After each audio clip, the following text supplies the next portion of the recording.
All right, welcome to session 2 of Stonetop at the Gauntlet in May 2019. I'm your GM, Jeremy, and I am joined tonight with Ben and Lou and Jason.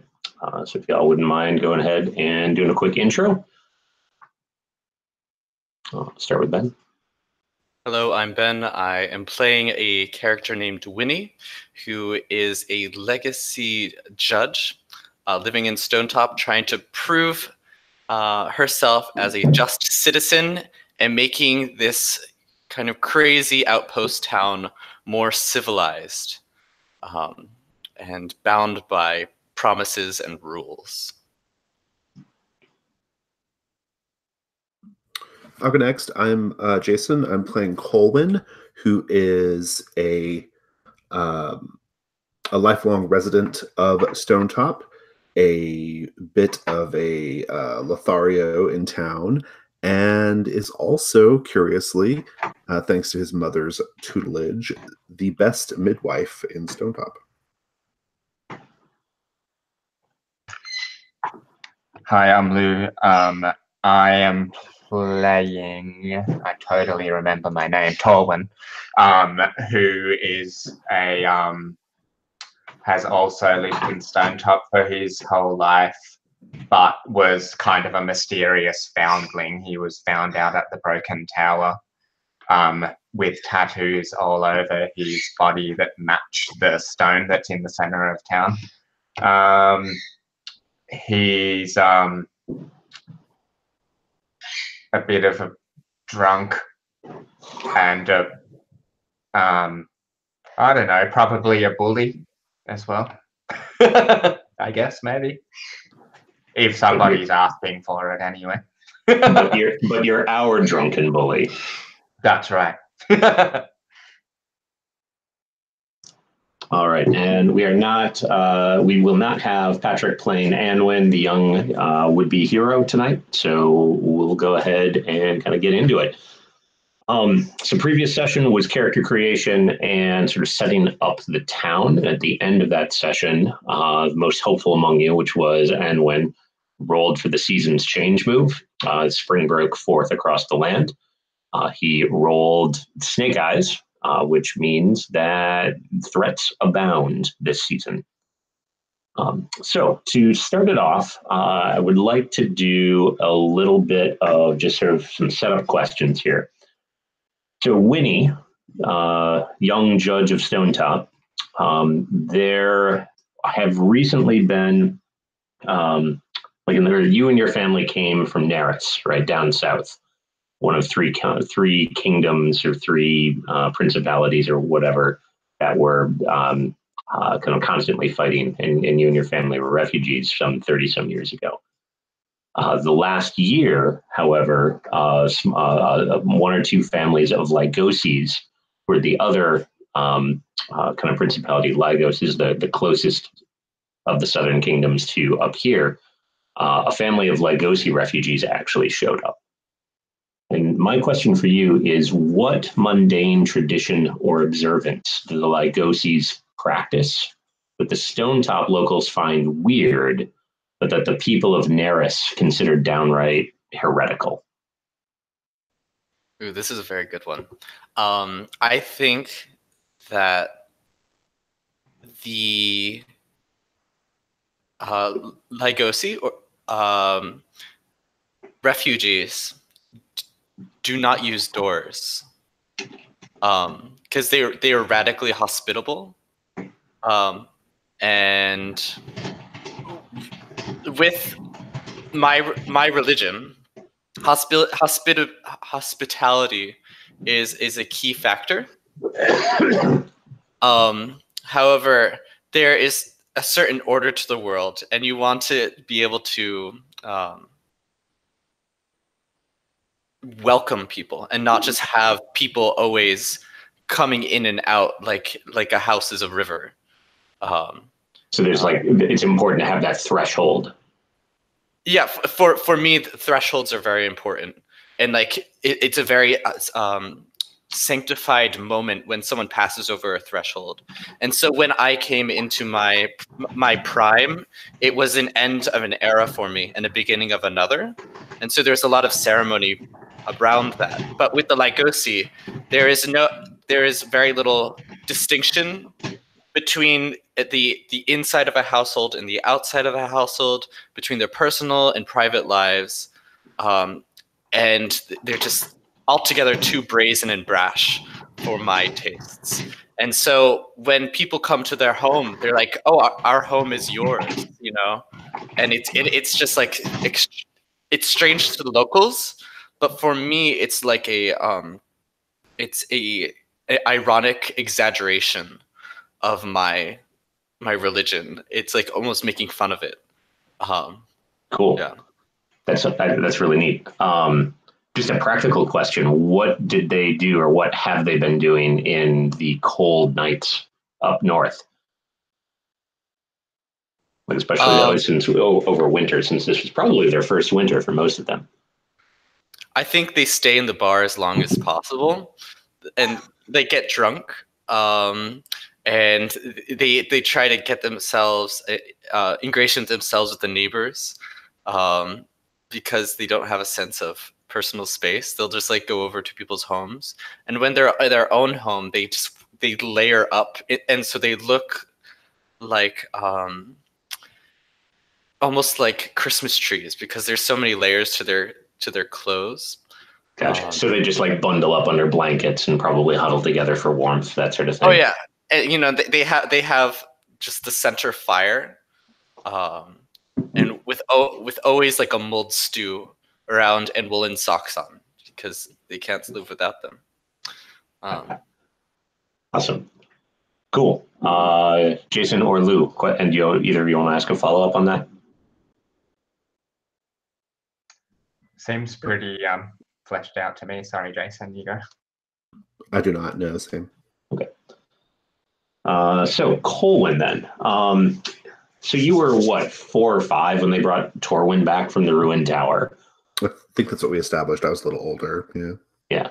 And your family took him in, right? Indeed. Okay. And I'm thinking based on the timeline, that was before your father had the accident saving you. Yes. Yeah. I think that happened after. All right. So I guess my question for you then is, who brought Torwen back from the tower, and what were they doing out there anyway? That's a great question. I think that I have to remember who our NPCs are, because I actually want to go with a named NPC at this point rather than create someone new. Sure. You get the link? I do, yeah. I'm just trying to remember the name of the the witch that I sleep with. Bethan. Bethan, yeah. I think it was Bethan. And I think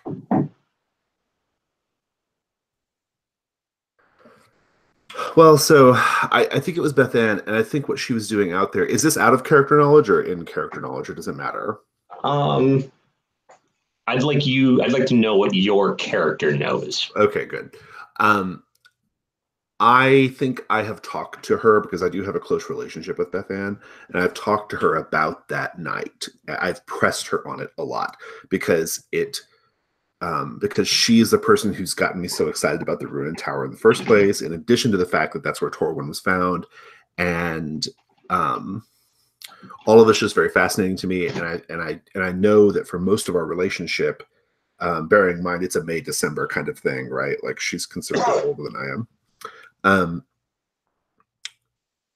I finally got her to fess up with what was going on and what she was doing out there.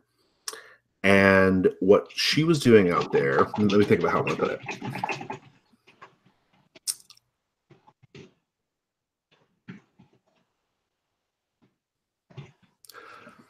I think that the witches have to go to the ruined tower. I think the witches have to go to the ruined tower at least once. It looks like a pilgrimage. There's something there, and she won't. She will not tell me what's there. That just further increases the mystique of it to me. But the reason why a lot of witches have kind of convened in this part of the world is because of the ruined tower and what they have to. The fact that they all have to go there. It's almost like a mecca for them, right? Like it's this pilgrimage thing. And whenever I ask her about it, whenever we talk about it, whenever I bring it up, she gets this very like she like suddenly stops being so open. Like she gets this like she gets this clouded expression, and she does not want to talk about it. And I can tell that whatever she saw in the tower was it was a lot. Like I think it clearly like shook her. And she just happened to find the baby the same night. So you kind of cut out right when you were saying how often the witches I think had you to said go. yearly pilgrimage, didn't you? Is that what you said? No, just once in their life. Okay. Once in a lifetime. Yeah. Cool. So I was thinking Bethan was maybe like 10 years older than you. Is that sound right, or are you thinking considerably older? I think she's probably like. I mean, I'm in my I think early mid-20s or something, and she I think is probably like I think she's probably like 45 or 50. Right? Do you mind if I knock that down a little bit to like around 40? Sure, yeah, that's fine. Because if for no other reason than just based on the timeline, the witch that she's descended from was only put to death about 35 years ago. Oh, okay, that makes sense. All right, yeah. Okay. Okay, cool. Great. Torwen. A couple of weeks ago, you broke up a fist fight between Parvana, who was one of the Lygosi kids, like one of the newcomers, and Sebel and Giannis, who are a girl and a boy from Neris, or from like Winnie's family, their extended family. Mm-hmm. As far as you can tell, what started the fight, and then how did you stop it, and why didn't you tell anyone? I think it was maybe the Lygosi kid just went in to their house and like maybe got some like maybe he was dumpster diving in their in their bin or something. He's just like getting some food obviously no one needs out of their house. And I think so I broke the fight up and I haven't told anyone about it. I think maybe because Torwen spends a lot of time in the tavern, right? In which is where the Lygosi are spending like quite a lot of time. So I think he's probably just formed an attachment to them. I think he's probably one of those like, pretty butch, rough and tumble men that's also super sweet and lovely with children as well. Do you know what I mean? Like he's got probably a bit of a big kid himself, so he's probably formed a bit of a connection with them. So you think that when he stopped the fight, he just sort of like did it calmly and by being nice to him, or do you think? Yeah, I think he was probably like, maybe it was pretty rough on the other two children. I think he's like, "What are you? You don't even need this food. What are you doing? Where's your generosity? It's cold. They need food." Okay, cool. So you definitely, I'm getting the sense that you definitely took the Parvana's side, the Lygosi girl. Totally. What was her name again? Sorry. Parvana. She's actually on the relationship tracker already. Onwin put her there, or Patrick put her there. Sweet. Cool. All right, going back to Winnie. Sort of a loaded question here. According to old Tegid, who's the cobbler that you're betrothed to. When was the last time that there was a winter and a spring as dry as this? According to Tegid, Mm-hmm. I think when he was a youth, there was a drought. It didn't snow, it didn't rain. The trees went sullen, and there were insects that, not getting nutrients from the ground, started to eat what little leaves there were, and it was a really stressful time, because the village was still in flux. It's still a new village. So when people can't support themselves, like some people had to, like, went into the forests, and kind of left the village. I think Tegid, that was the last time when Tegid himself saw the children of the forest, was during that long drought. So some of the people went into the forest and took refuge at the forest folk? Yeah. Okay. I think. I'm not sure whether those villagers directly themselves led to diminishing numbers of the forest folk, or if the forest folk themselves faced a sort of like hunger crisis due to the drought. But it was a really tough time. Oh, sorry. Just kind of putting it time-wise, if Tegid is, in his 60s or so, and if this happened when he was a youth, so that would have been a good 50 years or so before the forest folk vanished. Yeah. But that would have put it right in the middle of when the Siana the Witch was sort of active and causing trouble around here. Yeah, and gaining trouble. And I think that might be when she was in her power, because she not only gathered support to fight what she seemed like an ecological crisis, and people went to her for guidance, and that's how she kind of gathered power through a sort of fear of what's happening to their crops. So were people going to her for the solution, do you think? Yeah, and I think it's contested whether she was part of the problem, depending on who's talking. Yeah. Cool. That's dope. That's great. Thank you. Let me just jot that down for a second.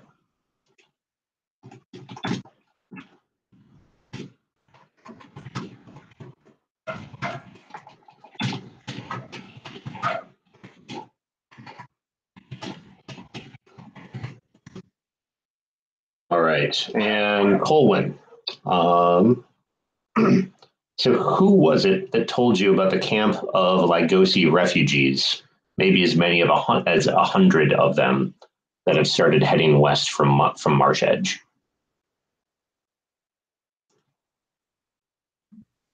Let me take a look at the NPCs real quick.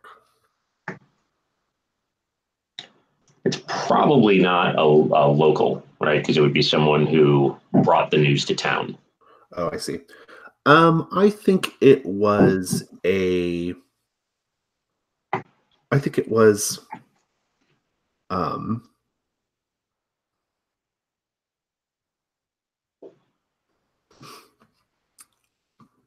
I'm going to say that it was so I tell that story about the priest that I allegedly seduced. When did this news reach us about the Lygosis? When did this happen? I think just in the last couple of weeks. Okay. Since spring is broke. Right. Okay. So I think that a priest perfectly matching the description and even the name, I don't know what the name is yet, but even the name that I tell people, showed up to tell us this because he's a wandering kind of itinerant like priest. But here's the thing: I made him up. Like he's not real. So he just like showed up and maybe he's even hung around a little bit. And I'm totally freaked out by it because I made that story up. I made this person up. And here's someone who is like, it's almost like my lie has come to life. And I think a lot of the people in town are like, because I've told this story so many times that everyone is acting like I should be so excited or like I should be a little bit more like energized by this guy's appearance, but I'm not. It's freaking me out. Like I'm like hiding and shit. Like I can't cope with it.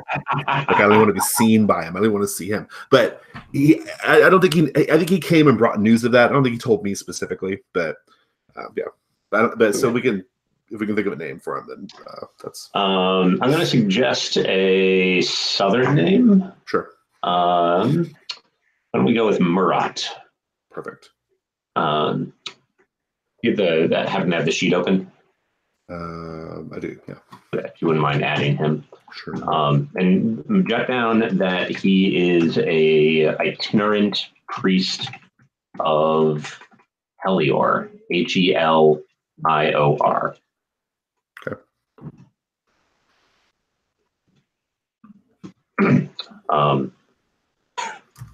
Okay, so you've been avoiding him, not like he freaks me out. Like I can't. And it's one of those things where like it's coming back to bite me in the ass because a lot of people are like, oh, that guy Murat you always talk about from a few years ago, like here he is. Like, aren't you so excited? Aren't you like, what's going on? And I'm just like, it's freaking me out. Like I can't deal with it because I made him up. He was not real. I love it. Have you met him like in person yet, or have you just heard about him and have been avoiding him? No, I've been avoiding him completely. Yeah. Okay, so as far as you know, he hasn't even like laid eyes on you. No, and I don't think he even and like that's the other thing too is I think that I don't want to say like what his disposition is necessarily, but I don't know if he's aware of me or not. But I think, well, I'll put it this way. I feel like I see him all the time around town now, looking at me, or like I'm becoming paranoid about it. Like, who is he? It can't be a real person. He's got to be like a demon or a fae or something. Like, there's no way he's real. And so even if this guy is just like going about his normal business and interacting with other people, I imagine him like turning to me and saying things to me or looking at me like in my head, and I have to leave. Like, it's just got me on edge. Sure. And so I am just assuming that not only does this guy match the description of the priest that you seduced, but he actually matches the picture that you had in your head. And the name too. I've been telling people the name. It's the same name. Delightful. All right. Okay. And last question, Torwen.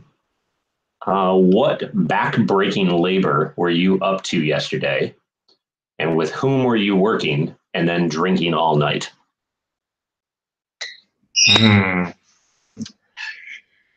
Probably not Winnie, right? Is Winnie the type to drink all night?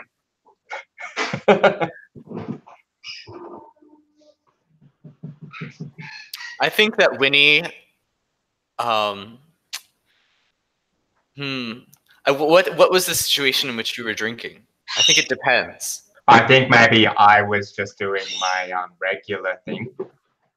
Maybe it can be an aberration of so this is the night where later on I climb up on the thing and then get struck by lightning.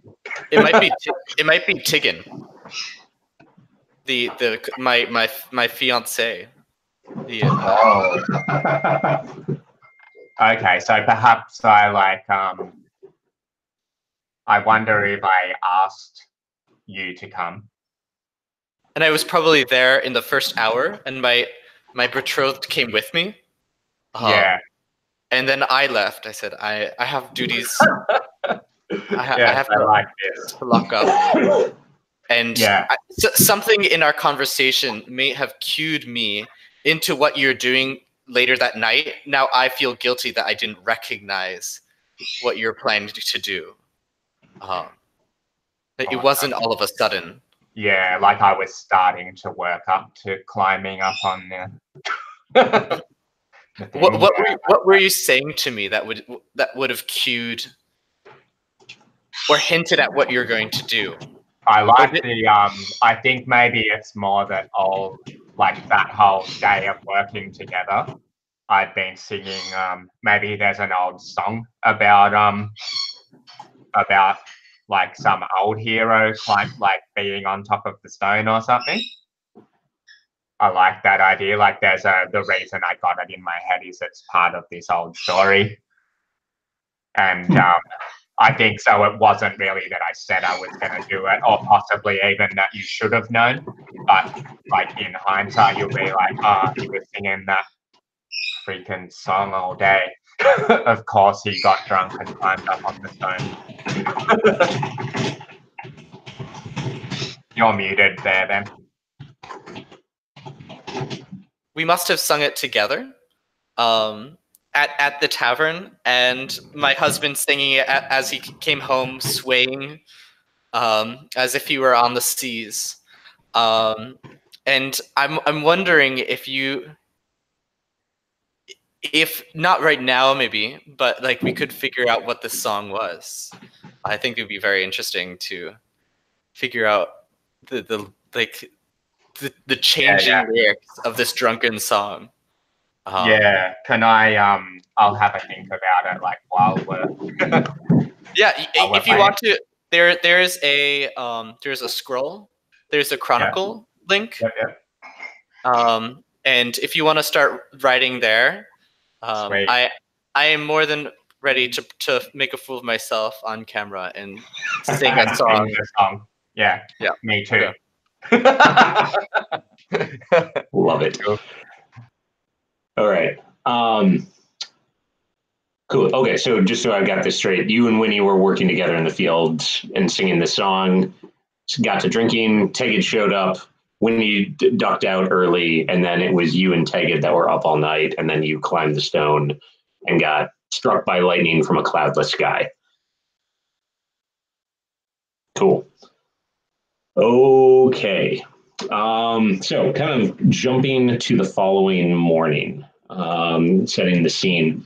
So, Colwyn, you've been avoiding Murat and kind of laying low. And I think this morning we find you waking up in Bethan's place. And so just a quick little thing. What's one little detail about the place that makes you feel comfortable? And what's the one detail that makes you most uncomfortable here? I think it's probably the same thing. I think that Bethan has... Let me think about it for a minute.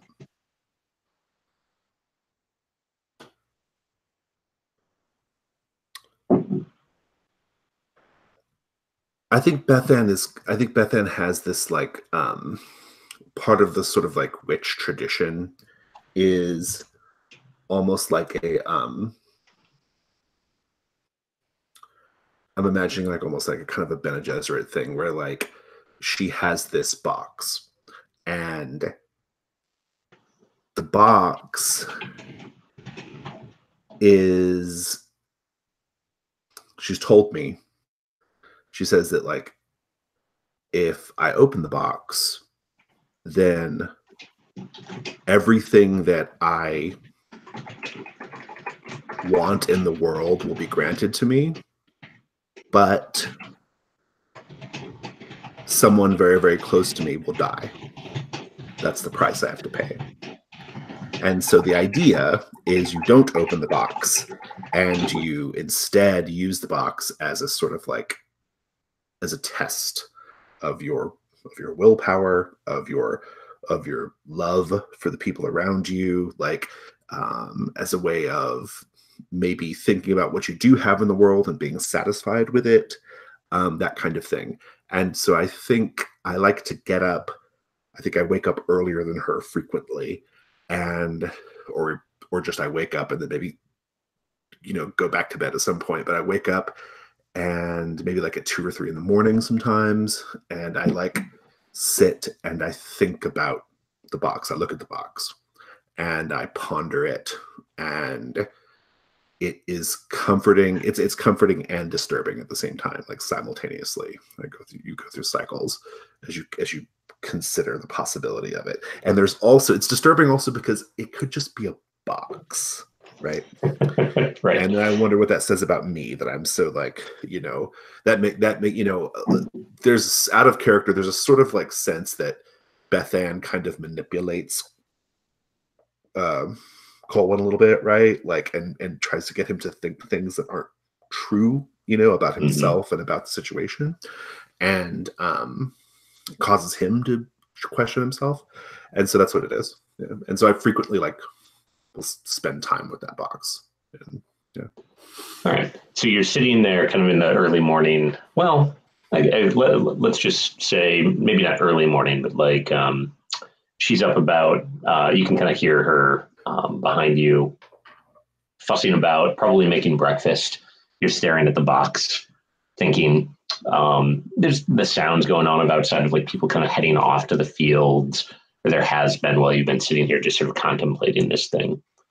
And she just comes up behind you very, very quietly, which is for you to not rest. Like, that's probably one of the things that is weird about her, is that she's one of the only people you've ever met who can sneak up on you. Right. Yeah. And she just sort of like puts her hand on your shoulder and just leans in.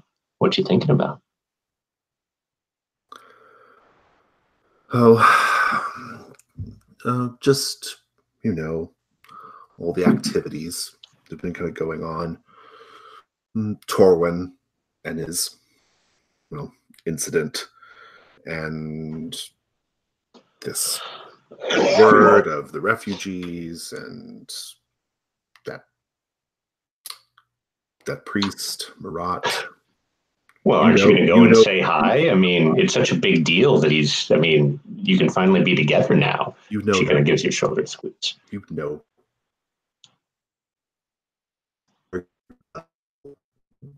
What is going on there, and what I don't have to explain to you that Marat's appearance in the village is very, very strange. You know this.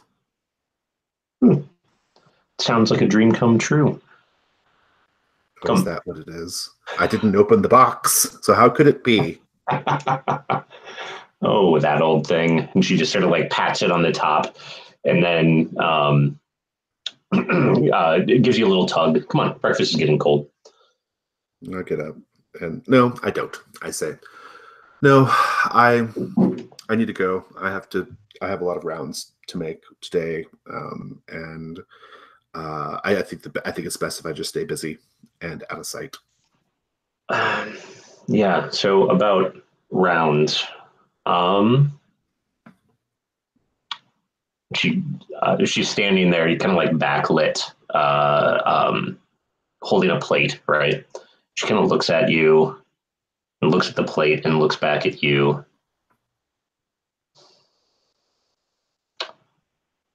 I haven't had my flow in 3 months now. Well, that is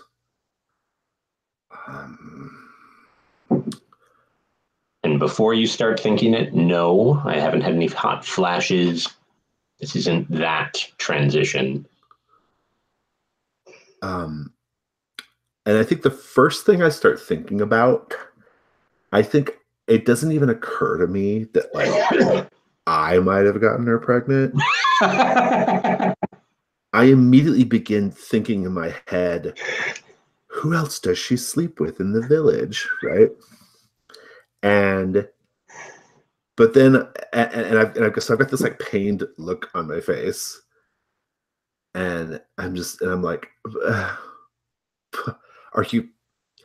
I thought I thought I was the only person in Stonetop who you... You're the only one with a cock. But that doesn't make any sense. You can't be with child. That doesn't...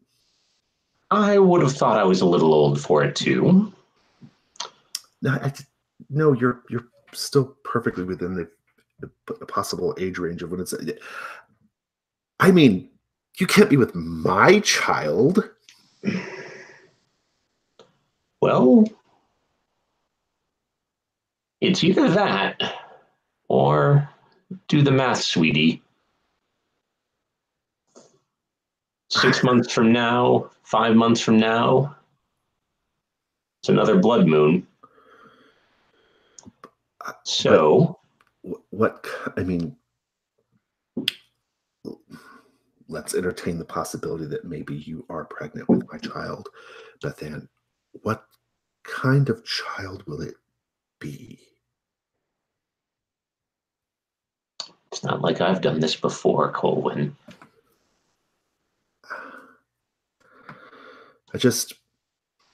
I saw things.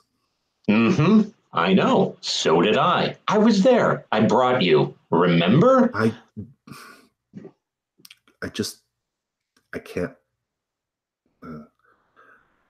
So what do we do? I don't know. I mean, I think you have rounds to do, but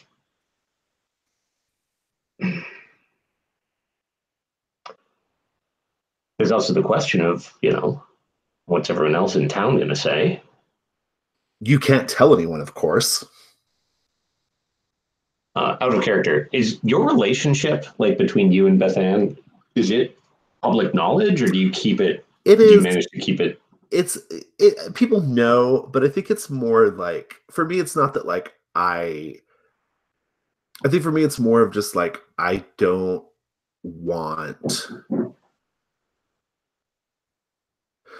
want people to view me as somebody with that kind of responsibility and obligation now, right? And also Bethan, Bethan is something of an outsider in the town, and I'm, no matter what else you may think about me, I'm a pillar of the community. And so, yeah, I think it's more just no, this is not what I need in my life right now. This is very inconvenient for me, and you can't tell anyone. Okay. I will can get you a larger, more roomy smock and cross the bridge when we need to 6 months from now. Yeah, I'm sure that'll work. And she just sort of drops the plate down. Well, I'm pretty sure I'm the only person trying to have ideas here, Bethan. You're the one that went and got pregnant, and I think I just get mad and I stand up. And she just is shooting daggers at you right now, and for a second you think she's going to pick something up and throw it at you, and then she just huffs, turns, and actually she doesn't turn. She has to walk straight past you to get out. And on the way past, and as she heads out the door, she just sort of turns back and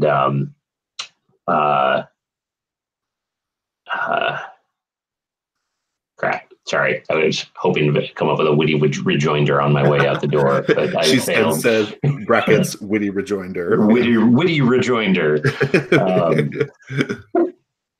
Yeah, maybe so she says something in a language, language, and that's just in brackets, right. Untranslatable witty rejoinder. Speaks language, yeah. Awesome. All right, and she's gone.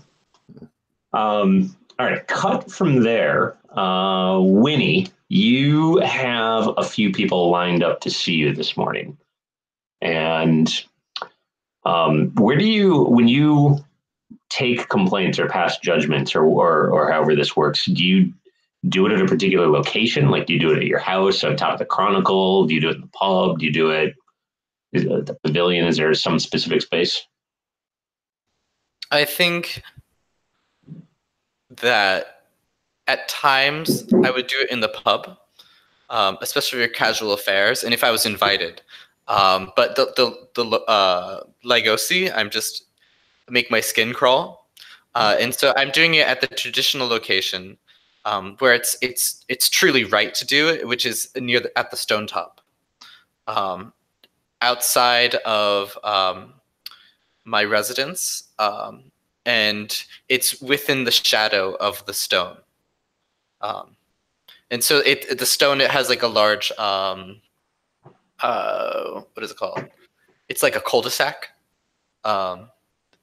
where it is at, and so wherever the shadow falls at that time, I lay judgment. And so in the middle of the day, I can't.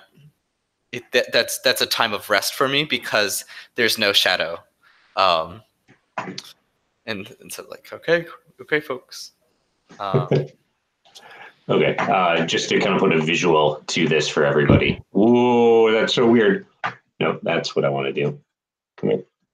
Why are you being like this? All right, well, anyway, so I know it's very small, but you can kind of see the layout of the town here. So basically, like, just wherever the sun is, putting that shadow, that's the spot where you have your take judgments. Kind of in that courtyard. Exactly. Perfect. And so in front of me, do I have oh my gosh, he's the main character. Not Anwin. Yes. Torwen. Do I have Torwen in front of me? Am I judging him? He's actually second in line. Okay. Who's first? First in line is a cousin of yours, actually. Oh my gosh! What's that? I just can't believe it. That my own cousin. Well, it's your cousin is there, and he's dragged a Legosi in front of you, and he's basically saying, "You just did it again. Just walked into our place, walked off with a goat, and then they killed it and ate it and made soup for it, and just like tossed the bones out. How are we supposed to do? There's our goat." And then the Legosi's like, no, we didn't do that. All right. Like, that's not it. Even if it was your goat, we wouldn't come in. I wouldn't go into someone like we didn't have goat last night. Have you brought evidence of the crime? Do we have the soup? Your cousin was like, no, I mean, they didn't ate the soup, but I mean, like, found the bones, right? Like, and cousin, one of, yeah. Did you partake in the soup? Were you there in their home? No, but his daughter showed up with a goat bone. Okay. Gentlemen, Legosi, I'm going to go with a character name. Do we While have you're looking for a name, I think Torwen will standing in line will like lean right up, and you see him like whispering something in a quite threatening way into your cousin's ear. Okay, I'm going to. A rash is in front of me. A rash upon your name, and I make this pun. It's terrible. A rash. What? You and your people value hospitality. Do you not? And when you come and we welcome you gracefully into our lands and into our homes, we expect a certain decorum that we would our own family. Do you understand where we're coming from? Because in this village, we can only survive together. And in the future, I could understand were you to take this goat and to chop it up and serve the soup to everyone involved. Those who raised the goat. We didn't make a goat soup. I don't know how to say this clearly enough and how many times I have to say it. Yeah, maybe we borrowed a thing that we're still learning your ways. I didn't make a goat soup. The kid Then what just did you found make? nothing. What did you We make? didn't. Is the goat still alive? I don't know. If you do not bring the goat here by the end of the day, so that I can return it to the family involved, I will have to take something of equal value from you and yours. This is not a funny, this is not a humorous occasion. You have to understand the gravity. We are not as wealthy and we are not as kind as from where you're coming from. So if you return the goat whole and alive, I will forget about this. If the goat is dead, I will have to deal out a punishment. And if you do not return the goat in any of its forms, then I will have to take something of equal value from you and your family. Arash looks just exasperated and desperate and like just doesn't know what's happening. And he kind of like looks around and actually like Torwen, you see him kind of catch your eye and there's just this sort of like pleading like, Arash, I will see you by sunset. One way or another, we will sort this out. I give you within this time period to figure it out by yourself, or else I will have to figure it out.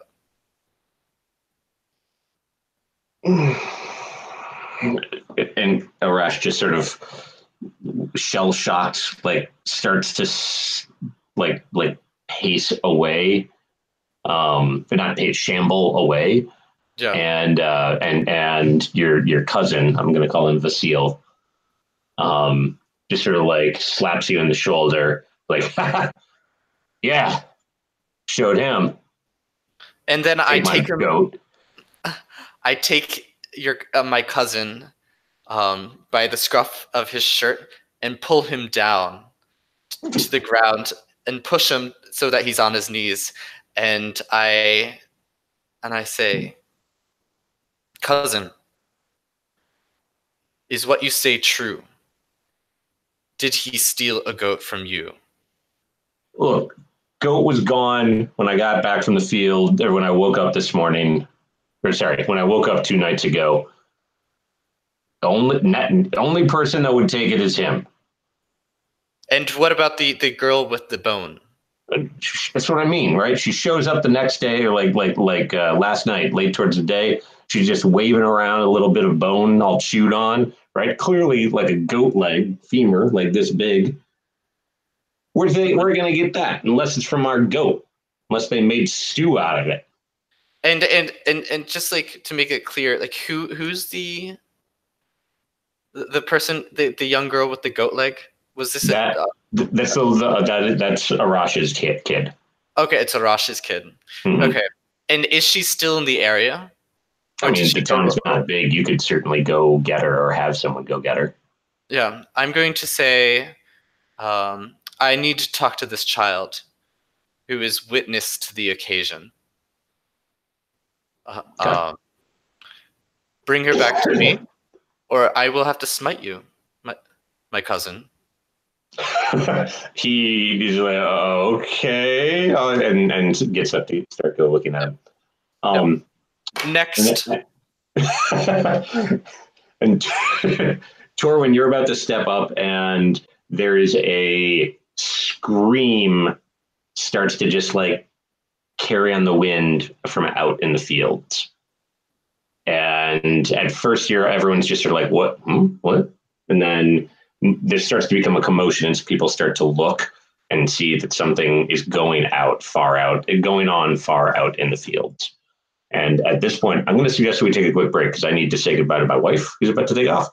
And we can take about, let's say, 7 minutes, back at 8:05. All right, cool.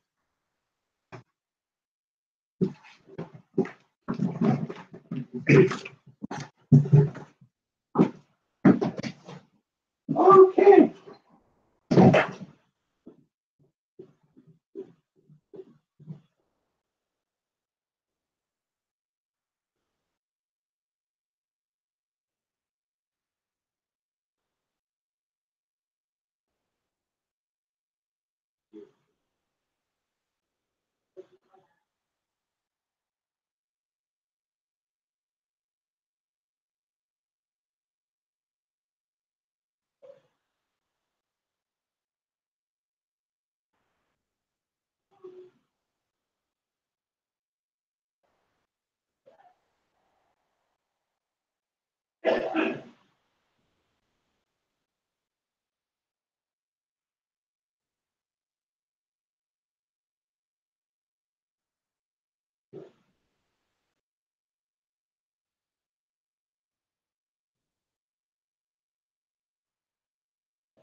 All right, welcome back. So we were y'all ready to go? Okay. All right. Winnie had just passed judgment on, or not so much judgment, but told Arash from Lygos that he needed to bring the goat back by sundown. The goat that he seemed genuinely perplexed about how he was supposed to go get a goat that he is insisting that he didn't take. Winnie's cousin Vahid has just said that, no, he didn't see the goat get taken, but Arash's daughter was waving a goat bone around, and who else would take it? And as you were sent him off to get the daughter, or sent Vahid off to get the daughter, Vasil off to get the daughter, and you were about to start dealing with Torwen and his shenanigans from up on the stone last night, we started to hear screams and people started to gather out in the fields. So just to kind of put some context to this, where the action is happening right now, like with Winnie and Torwen would be right here down sort of in the center area. Colwyn, since you're coming from Bethan's place, and you said that she sort of like lives on the outskirts of town. I'm thinking maybe in one of these huts out here. Or were you thinking even further out? No, that's probably right. Yeah. Okay. And the screams are coming from the fields go out for about like half a mile to a mile out. And then there's that old rampart that I mentioned of the old maker wall that's long since collapsed and whatnot, but it's where Stonetop is sort of like gets most of its building materials from. And the screams and where people are running are kind of out towards the edge of the wall. Actually down at probably like, I don't know, 9 o'clock. So like 7:30, 8 o'clock ish from the center of town. So you all hear the screaming and see the commotion. I'm guessing you all head out there. I think Torwen is probably straight into action running. I'm guessing like there's this little militia thing. There's probably a place where they like keep their spears and shit. So he'll probably be like running towards there to like get his shit. I think that it's probably more like everyone is just, has a spear and a shield in their own house. Right, because like it's not like if there would be a trouble at night, it's not like you would expect everyone to run to a central place and arm up. You'd want everyone to kind of like pop out the door, ready for action. So you're just sort of like, are you going to your house or you're in Colwyn's place or family's place, or are you going to just like some place and grabbing a spear and shield? Yeah, I was more thinking like I'm probably grabbing like random gear, not my own shit, like just from there's some place like wherever we train maybe. Okay, cool. So yeah, you just like acquire a shield and a spear and start hoofing it out there. Winnie, are you going, or like are you carrying yourself in a dignified manner out there, or what? I'm trying to think. I think I yell. So the location of the stone, is it in the middle of the village, or is it in the religious kind of off to the side area? It is basically the dead center of where people live. So just to kind of put that back up on screen again, right? So the stone is this A on the right here. It's this A, right? And all the public house is like here on the sea. You got a granary just to the north of it, cistern down here, pavilion of the gods, right? So it's like dead center of town, and where the commotion is happening is way out in the fields. I yell to Torwen, "Don't be a hero," and I say, "I'm coming to get to watch your back." Do I see Corwin? Colwyn? Colwyn, yeah. Yep, I hear the scream, and if I can, I'll hear the scream and I'll go as well. Yeah, of course. Colwyn, be useful for once. And I throw you a wink and I say, "Let's go." And I start running after Torwen.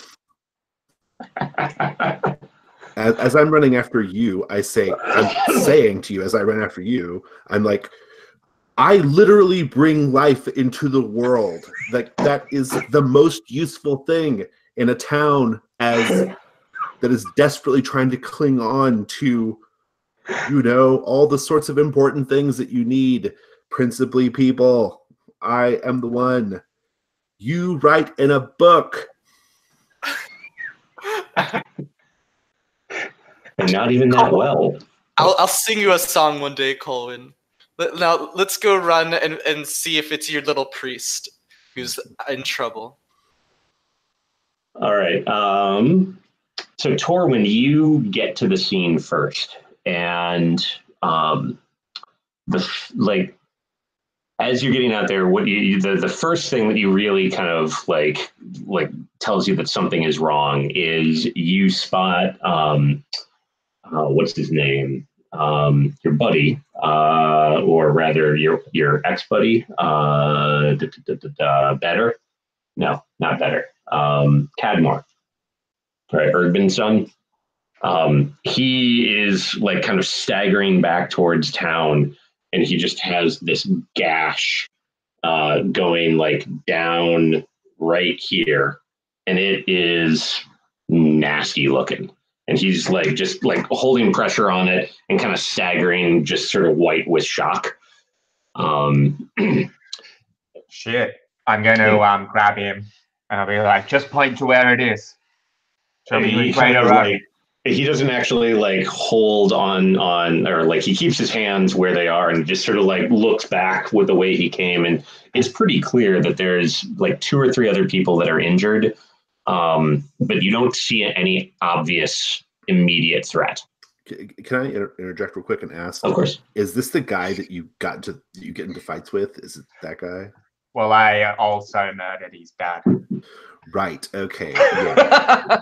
Because I think like we used to be close. Yeah. If we're allowed to be like on scene shortly thereafter, I would probably be like, "Oh my God, he did it. He did it. He actually." Like, and I'm like, Torwen, what did you do? Like, I didn't do this. Yeah, so you definitely like kind of show up, and it is or like I'm thinking that Winnie and Colwyn are probably just a few seconds behind, right? It's just that Torwen booked off there first. And Torwen, as you start to take the scene in, there are 2 other townsfolk like that you recognized. Baraz, who's like another one of the Neresians. I'm sorry. Martin. Sorry. Martin, who's a longtime local. And Ewan, who's another local, right there, like also just like kind of nursing injuries, staggering about. But there's a couple of other people standing over what or like hunched down over someone. And as you get close, you realize it's a woman named Fleur. And she has had, like, basically she's all but disemboweled, right? Like she's still alive, but she's just got like her guts hanging out, just spilled out in the fields. And that's when you like look up and see like further out what at first you are like, what is this, right? That it just doesn't register as being a body at first because it's so torn up and mangled and mutilated. What do you do? Shit. Well, I think even if it's futile, I'm gonna run towards that like totally shredded thing and try to run around and find something to fight. Because I don't think I'm like, that's just how I'm gonna help in this situation. Okay, so you're kind of like rushing over there and kind of like furiously looking around, trying to spot where, like, what the foe is. All right. Well, he's doing. So that's probably going to be triggering a discern realities. Cool. And while he's doing that, what like Winnie and Colwyn, you'd probably come up on like get to the scene. There's a couple of people, and Colwyn, you're like, you have experience dealing with medical issues, right? So you're no stranger to blood. The first two, like Cadmore and Martin and Ewan, they're all injured, but it's just that they're injured, right? Fleur is like critical. Yeah, I would try to. I think I would first try to render aid if I could, and then once I have a minute to take stock, I would also try to like take stock of like what I think happened here. But I would first try to like save Fleur. He said. Mm-hmm. Yeah. And Winnie, what do you think you're doing? I am with Colwyn. I'm with oh my gosh, what's his name? I am with Colwyn, yeah. But once I see that I don't want to be in his way, and I say, Colwyn, if you need me, just tell me what to do. I don't know what I'm doing. I will not need you. Okay, so it's like just making sure that's true. 100% confirmed. I will not need you, Winnie. Okay. Are you saying this is because you don't want me, or is this because? Okay, whatever. Nope. We'll talk about this later, Colwyn. Will not need you. Okay, I give you a look, and then I stand up, and I kind of look over the area because I'm not sure what I should do. So I'm looking for responsibility, and to see how I can make out this situation. And I call out Torwen. What do you see, Torwen? Well, I think as you are trying to take this in, the first thing that you see is Torwen puking his guts. Okay. You got a 3, right? Yeah. Okay. Yeah.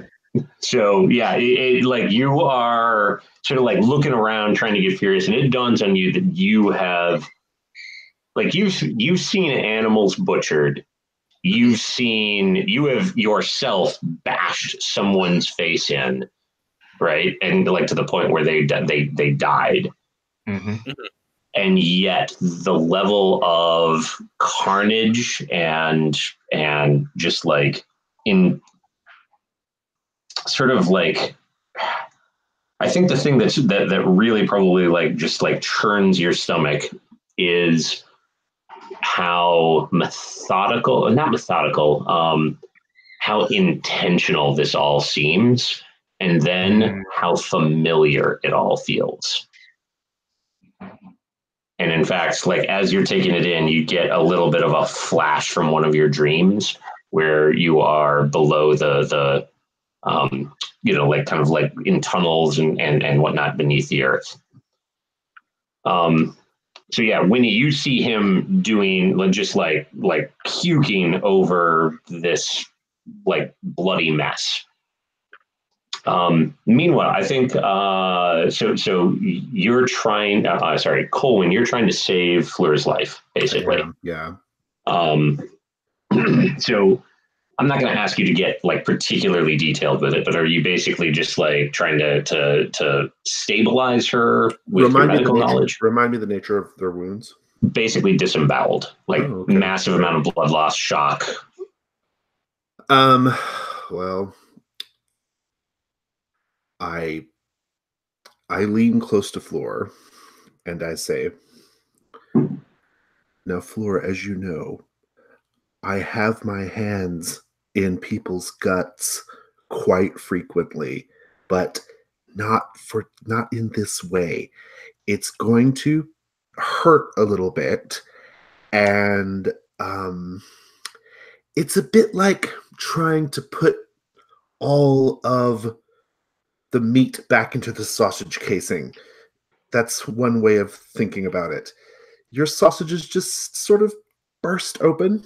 And I think like I'm talking to her, and while I'm doing that, before I even give her any warning, that's when I grab her fucking guts and shove them in. I'm trying to distract her.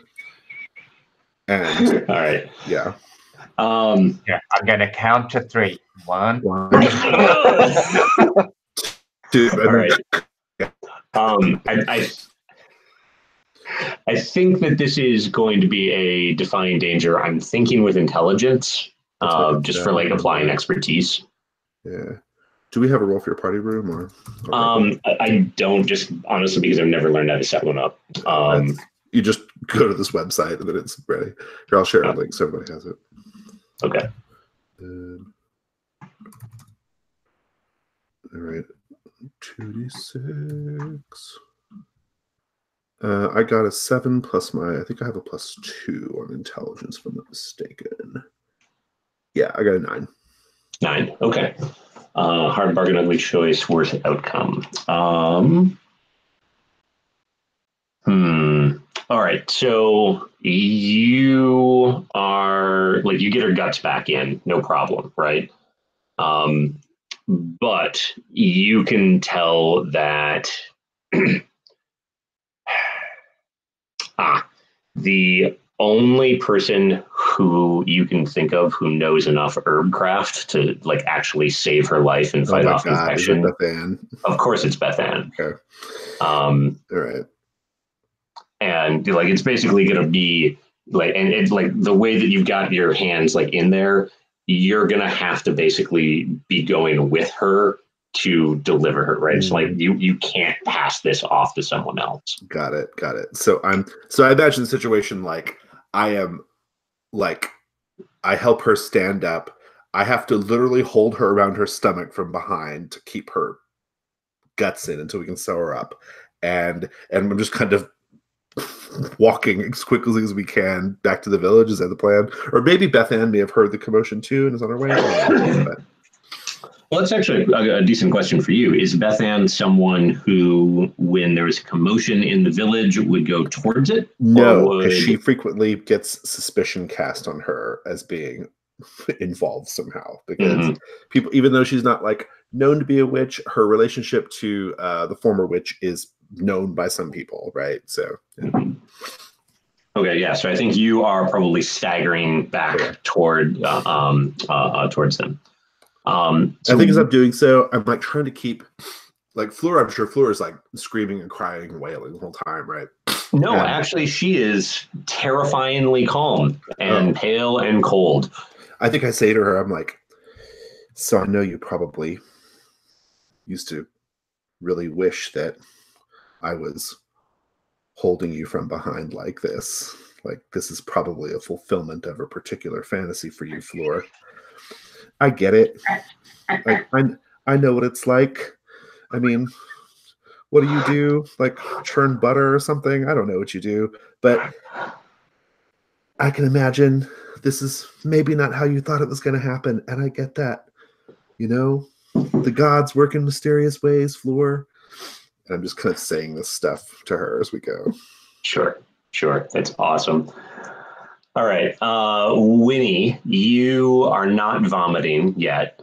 Well, I mean, like, I don't know. You tell me if you're vomiting because you did just see Colwyn shove a woman's guts back in her and then get up and, like kind of walk off with her.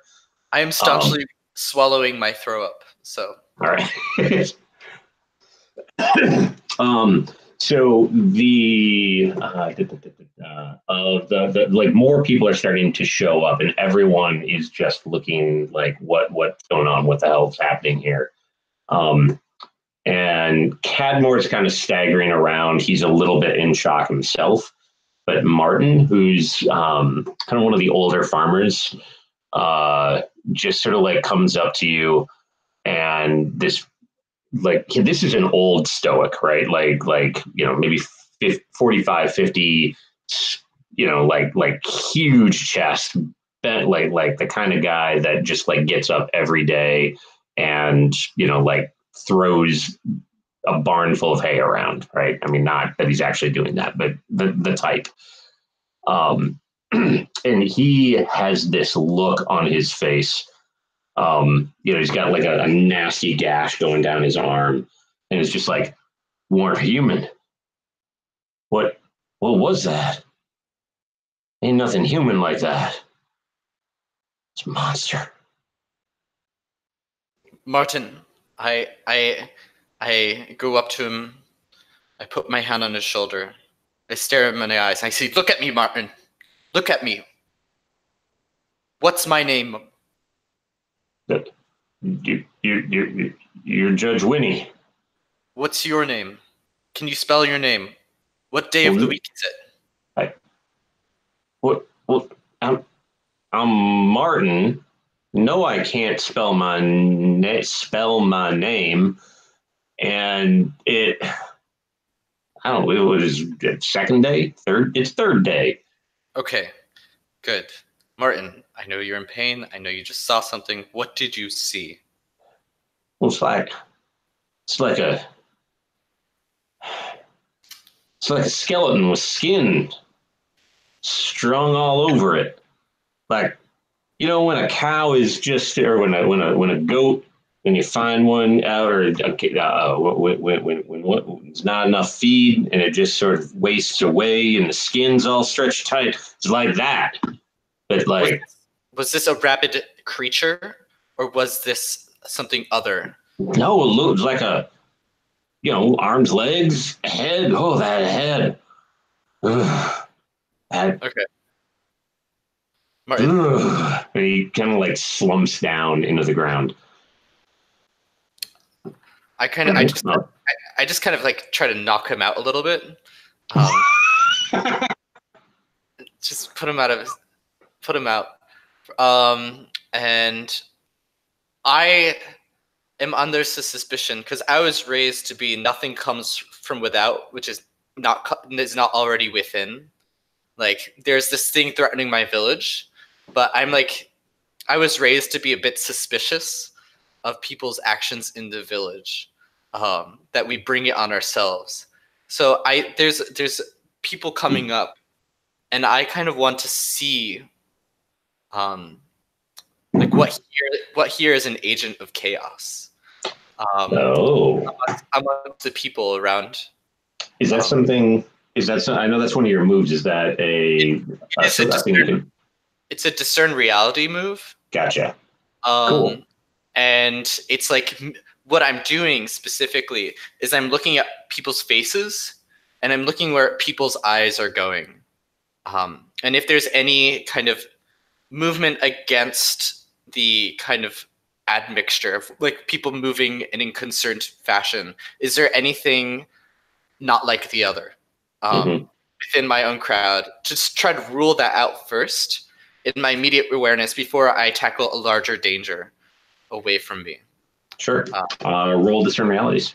Okay. And so that's just 2d6 plus whiz. Plus whiz. Okay. And my whiz is +1. Okay. 2d6.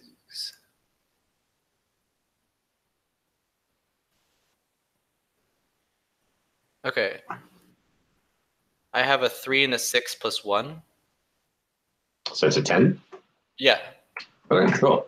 So if you look in the links, I just sent a link to the moves and gear sheet. You'll find the Discern Realities questions, or the Discern Realities movie on the first page. Yeah. So you get to ask, you already sort of told me that the first question you're asking is what here is an agent of chaos. But you also are going to get to ask 2 of the other questions on the Discern Realities list. So let's start by me answering your question, though. What here is an agent of chaos? And looking at these people with the villagers that are coming out, like you're glancing around suspiciously, and it probably takes a couple of seconds before you're willing to admit that no, like none of these people are themselves agents of chaos. Actually, shit. Torwen, when she looks at you, I was going to suggest, please feel free to name me. Yeah. So, to whatever extent you Ben/Winnie think that Torwen counts, he is the closest thing to an agent of chaos here. Would that make you think maybe the climbing on the stone might have brought this on too? I'm just trying to think how you would, like what, how, yeah, maybe that is a connection that you might make. I don't know.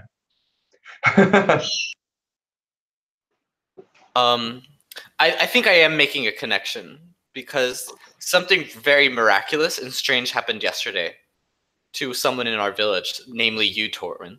And then something else unsettling happened today. So I'm making that, for better or worse, I'm making that connection in my head between you and the events of right now. Colwyn, do you think it would be interesting if I saw you leaving in the direction of Bethan's, or noticed you? Sure. Yeah. Okay, then I do. I think maybe. So I think there's very little chance that you don't. Right, you're on a wide open farm field, and we're moving not super fast. Right? I mean, having to go pretty slow. All right, you have 2 other questions to ask. Okay. What should I be on the lookout for? And let me answer that one. Yeah. So what should you be on the lookout for? So you're scanning around, right, and you're seeing the like you're taking the people in. You're like, no. Torwen. Oh, interesting.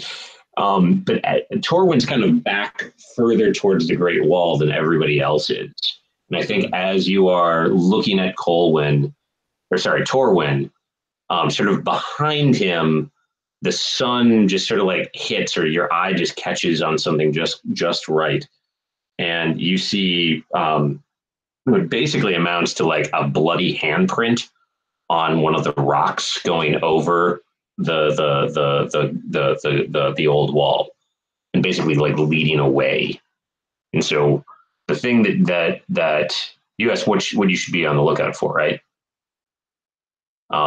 Is that whatever this thing is, whatever it was, it left over the wall.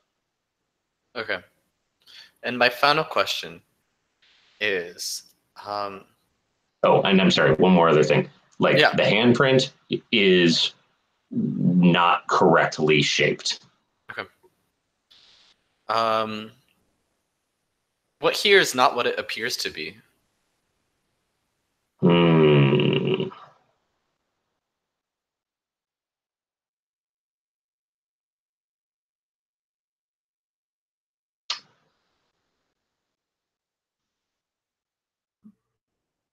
Hey, sorry. Well, tell me. Oh, go ahead. My internet just like dropped out completely. Sorry about that. No problem.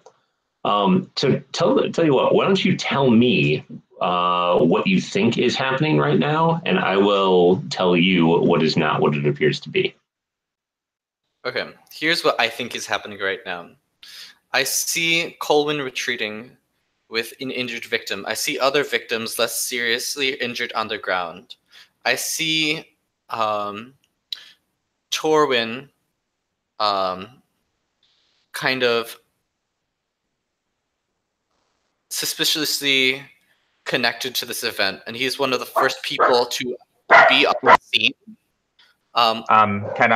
Can I make a suggestion that he seems to be strangely singing to himself, and that seems odd to you?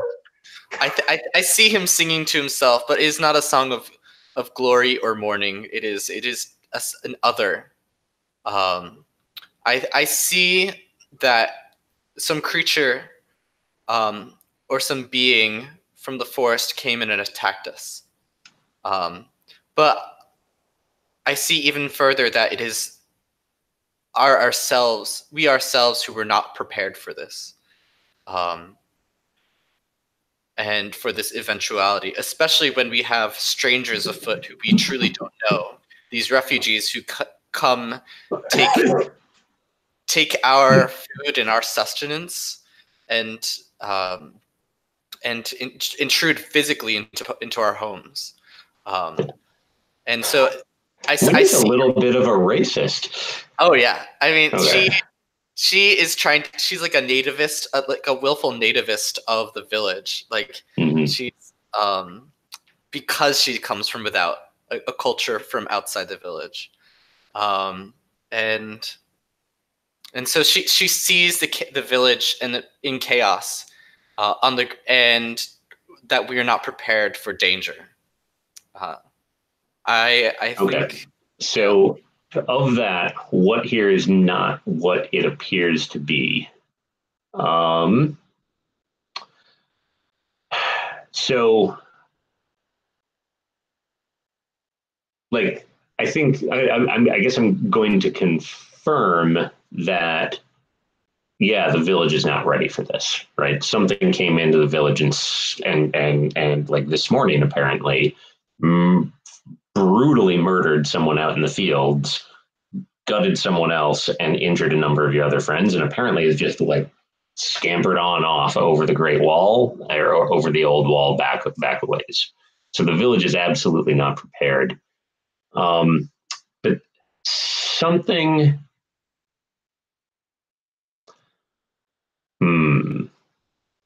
I think that the thing that is not what it appears to be is that this is not and I think you probably realize this as you are looking, like kind of approaching Torwen and the remains there, is that there is a gleefulness to the way that the body was mangled. And it's a gleefulness that is like I think the thing is that it when you see that and that registers in your mind, it sort of chases away all of those thoughts of like even the Lygoses couldn't be behind this. Yeah, they don't have the kind of sullen, sick joy that would need to. And that's when I look at Torwen and hear him humming under his breath. Yeah, Torwen, what are you doing right now?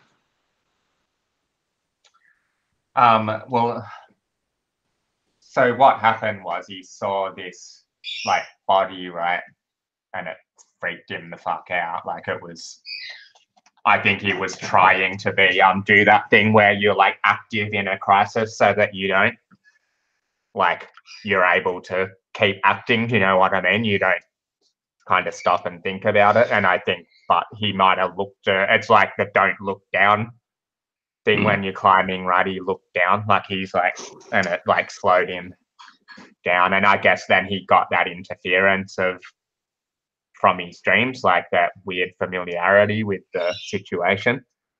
But then as he was kind of getting ready to get up, I think this strange music entered into his head and he started humming along with it. As an out of character thing, I read a book about what can happen to you when you get struck by lightning. And you can sometimes start having like auditory hallucinations, where there's a famous story of a guy that actually ended up becoming a composer after he wasn't a musician before and he started to hear all this music. But I'm just going to play with the idea of hearing sounds, and it might be a brain injury or it might be something more supernatural. Do you know what I mean? Yeah, so I think there's this strange music and he's humming along with it. So I think you kind of like start to come to your senses, realizing that you're humming, right? And realizing that Winnie's sort of like looking around, and you realize that like people are starting, like there's now a small crowd starting to form out here in the fields. People are starting to talk. They're starting to like you can start to hear the like hysterical tones among people as they like, you know, the survivors are describing what they saw, and a couple of people are like coming closer and seeing the carnage around the two of you, and like, what is it? What are we gonna do? It's and panic is starting to set in. And I'm hearing Torwen's song, and I see the villagers starting to go into a panic a little bit. Mm-hmm. And I see that this is a moment that we need to bring us together. And I know that my voice, and I turn to Torwen and I say, I know that my voice won't be able to settle their fears. Torwen, I need you to help me bring some calm to this moment. And I start to sing our bar song. And it is the old song of Brig Carrick to try to goad the people to at least settle down for a moment and not sink into chaos. Sure. And become impure and tainted by it. To sing on high a cloudless sky, fall into the land to fight. Afoot a plan to climb back up, to taunt the night, a broken night. Old Brig, he took a fall. Old Brig, his mighty maul. We sing his song, we gnash our teeth beneath the stone he lies beneath. A throne, a lies, a part, a bone. We climbed to find the star. And she's just singing and her voice is breaking. And heal the faithful star. Vanquish great giant tall. Man of fate was Brig Carrick. From sky to earth his fall. And I think Torwen will take over with the rowdy verse as he stands up. He's like, drink a dozen kegs, broken his legs, swollen blood, belly blood red ring, long time ago, big courage. And all right. So I love it. I do think that there is a significant danger of the town, like, just fucking looking at you guys like you're weirdos, as opposed to like getting into like letting you lead them, right?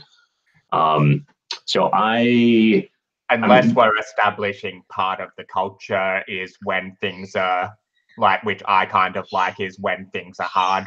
Maybe this is how they deal with shit, right? Like maybe we're not actually being like super weird, because I kind of like that, like as a cultural thing. Do you know what I mean? I'm fine with you going with us being weirdos, but I also like the idea that maybe music like this is more of a normal thing to do. How about we let the dice decide? All right. So I think I'm trying to decide if this is the pressing or enticing an NPC to do or say what you want, or acting despite an imminent threat. And it feels more like it's the threat, right? Like you're trying the threat being the panic, and that you're just sort of trying to fight against that. Either way, it's going to be a charisma roll, Winnie, and you're going to be rolling, and Torwen, you'll be adding aid. The way aid works in this is basically it just means that you roll with advantage. Cool. So advantage means instead of rolling 2d6, you roll 3d6 and you take the best two. Do you want to roll 2 and I'll roll the extra dice as my active assisting? Okay. And so I'll roll first. It's 2d6, right? Or is it 3? It's 2. 2d6 plus your charisma, and then I rolled a 1 to help you, so roll really good. Okay, so I have 2 and 2 is the 2d6. And what's your charisma? My charisma is +2, so I have a 6. Okay. So you did take notes, right, and share them with the rest of us. So you do have your Chronicler Stonetop +1 that you can use if you want to turn that 6 into a 7 to 9. Oh yeah, I do want to turn the 6 into 7.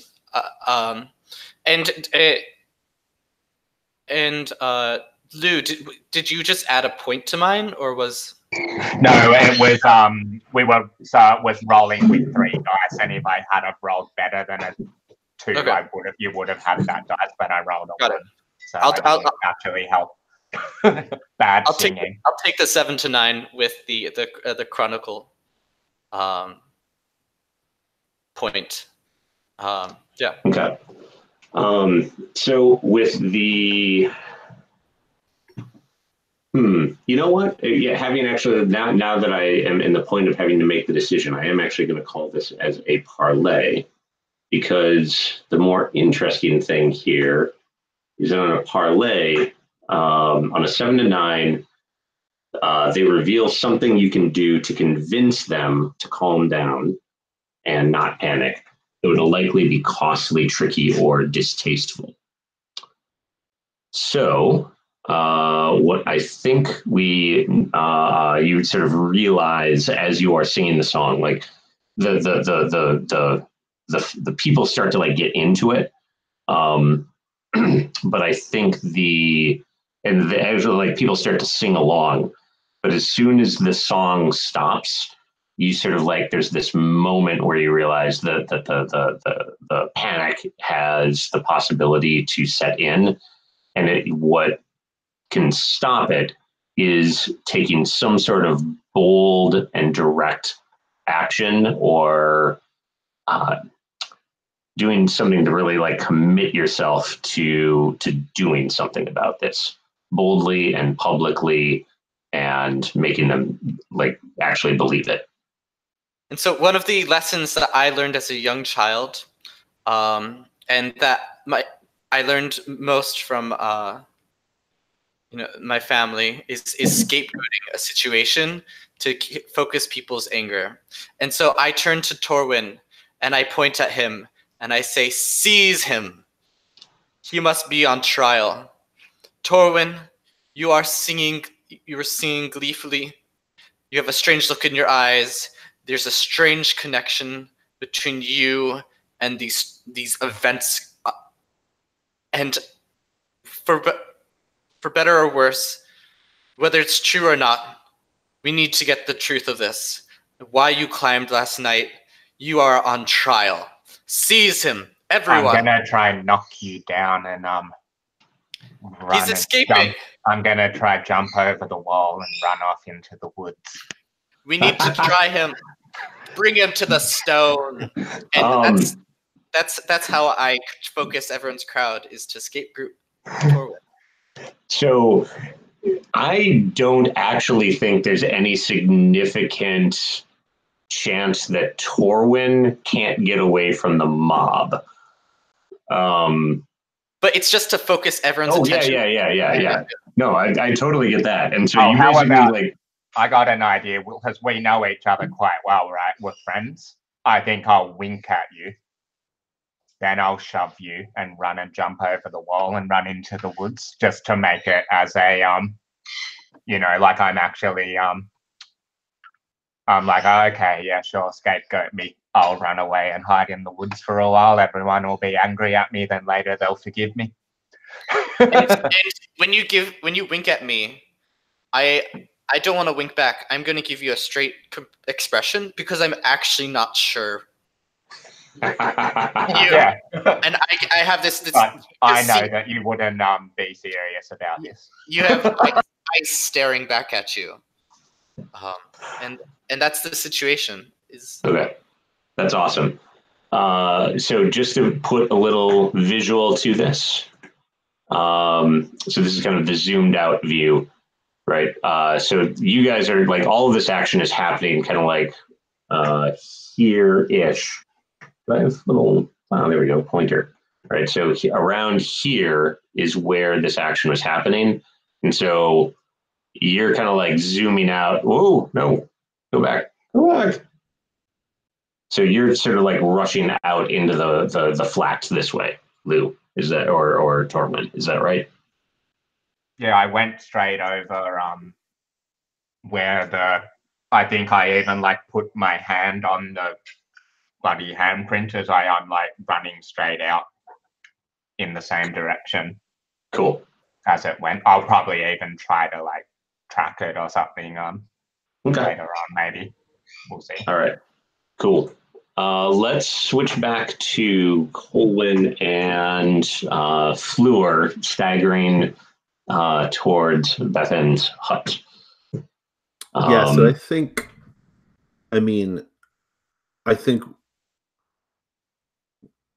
I would walk into Bethan's hut in this strange configuration of me, like behind Fleur, holding her guts in, and assuming Bethan's there.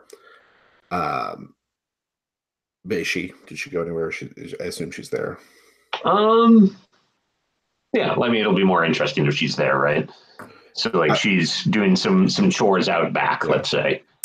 I will find her with Fleur, and I'll say, Bethan, my dear, I've been trying to think of ways of spicing up our love life, and well, this is what I've settled on. So, an anxious and eager third. What say you? Not the direction I was thinking, but it'll do. Get my kit. And I will put Fleur in her care and go for go to the witch's cupboard, as it were. Mm-hmm. Yeah, so I think between the two of you, right, you're like, she's not in a good place, right? Like, I mean, for God's sake, she literally was disemboweled. Right, yeah, you know, when you, after like maybe an hour or so of just sort of helping Bethan basically perform surgery, right? Administer tinctures and like flush her innards with saline water and stuff like that. I think we basically see that like a shot of Bethan's hut and screams coming from the outside, like from inside.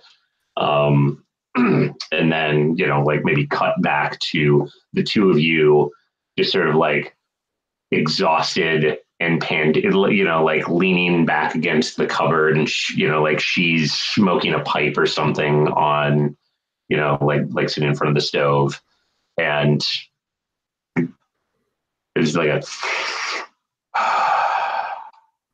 well, that was bracing. Yeah, well, at least she's going to live, right? At least through the night, probably. So, were you able to, see anything while you were rooting around in Fleur's gut? she sort of like gives you this. Able to see signs. She kind of gives you this squint, and like all these years, you still believe that claptrap. Come on, I mean, aren't you supposed to be able to, like, I mean, you can divine the future, you can, I mean, surely there's something. Or how about this? In your expert opinion, what do you think happened to these people? I assume you describe what you saw. Yeah, I'll tell her the whole thing. And she sort of like I love it when you talk witchy to me, right? I mean, from everything you've described, it sounds like a monster attacked. Oh my goodness, Bethan, that's staggering deduction. Yes, something attacked them. But like, I mean, I didn't want to just come out and say it, but I have a feeling this is connected to you and your people in some way. I don't want to be that guy who automatically casts aspersions on the clan of witches that live on the outskirts of our town, but it occurred to me, the thought did. Well, you were there 3 years ago. You saw some of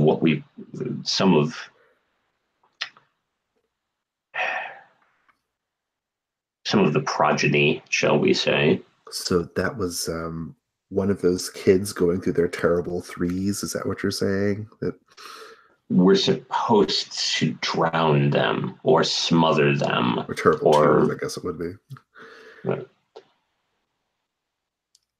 Okay. No one wants to raise one of those things. And then I look at her stomach, knowing her current condition. Yeah, her hand is on her stomach right now. I'm like, okay, so we've got a 50-50 shot that I don't have to worry about this when this is all said and done. Is that what you're saying? She just gets this disgusted look on her face. And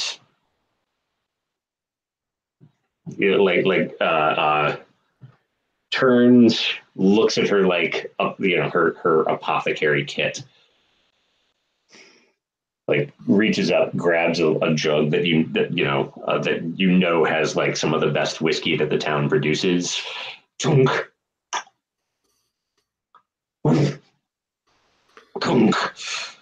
and puts it down, and then just sort of looks at you. Get out. I've been meaning to talk to you about your drinking problem, Bethan.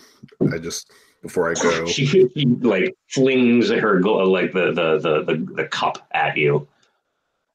Fine, great, fine. I will. But listen, if you know something more about those things that I helped bring into the world, precisely 2.5 years ago, I really think you need to let me know. Okay, like, are you? I want her to tell me more. She knows something. Yeah. So give me a parlay. So do I have to have leverage? No. That's not how parlay works in this. Okay. So here, let me. Since it is a variation on the move. Where'd that go? So when you impress or entice an NPC, establish what you want them to do or not to do. And if they have reason to resist, roll plus charisma. So you've already established that you're trying to get her to tell you more, right? Yeah. And she is definitely resisting. I'll say, okay, Bethan, look. Oh, I'm sorry. You don't have to say any more. If you I thought I had to entice her in some way. Okay. No. Like you've been putting the pressure on her. Just got it. Okay, I'll go ahead and roll then. It's a roll, you said? Yeah, it's a roll plus charisma. Charisma, cool.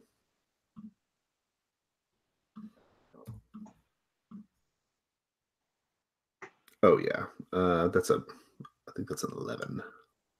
11. Okay, so on a 10 plus, they either do as you want or you reveal the easiest way to convince them. Yeah, I think she'll cave. So she like when you give her the last line, right, which is like I need you to tell me what about this stuff that I brought into the world. She just sort of like slumps and look, I already told you they're monsters, right? If you have a child, from everything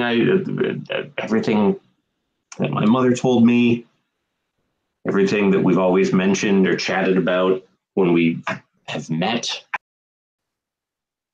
if you get a girl, you raise her. You make something up. You find a dad. You take your lumps, whatever. But if it's a boy, it's gotta go because they're monsters. There's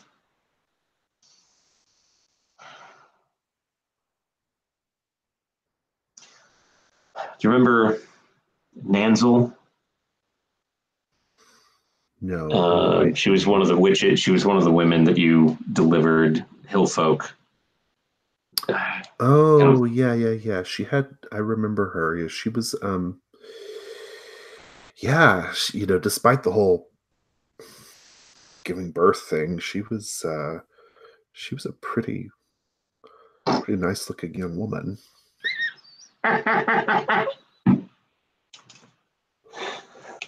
I distinctly remember that about her. No, I don't specifically remember her, Bethan. I think it was a weird time. I was just trying to think of the story I was going to tell people when I got back. I was not exactly in my right mind.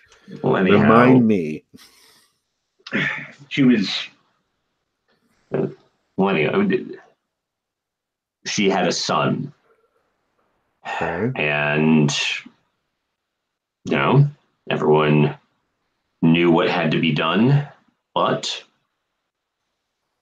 I heard from one of the other sisters that no one's seen her in the last 2 or 3 years. So what? She ran off with it, or what? I mean, well, that seems likely. Wow. But I mean, 2 or 3 years, and she kind of like her eyes meaningfully go to Fleur, right, on the table, right. I say, all right, so what does this have to do with the tower?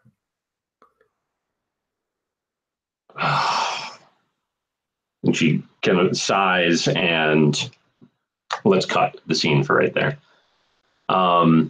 Jumping back to so Lou or Torwen, you like her, and you said that you want to start like kind of like looking around, trying to track the thing. Yeah, I guess I'm looking around for blood or broken branches and shit. So the so just to set the scene, have any of you ever been to or been around a tall grass prairie? So we typically, like, I think most of us, especially in the States, or who grew up in the States, when we think of prairie, we tend to think of like, out west, right? Like fairly short grass, lots of kind of sparse, sedgy type stuff. Tall grass prairies are, which is what the flats basically are. The grasses regularly grow in the summer up to shoulder height or sometimes like 7 or 8 feet tall. There's very few places left in the world that actually like have these because they're such good farmland.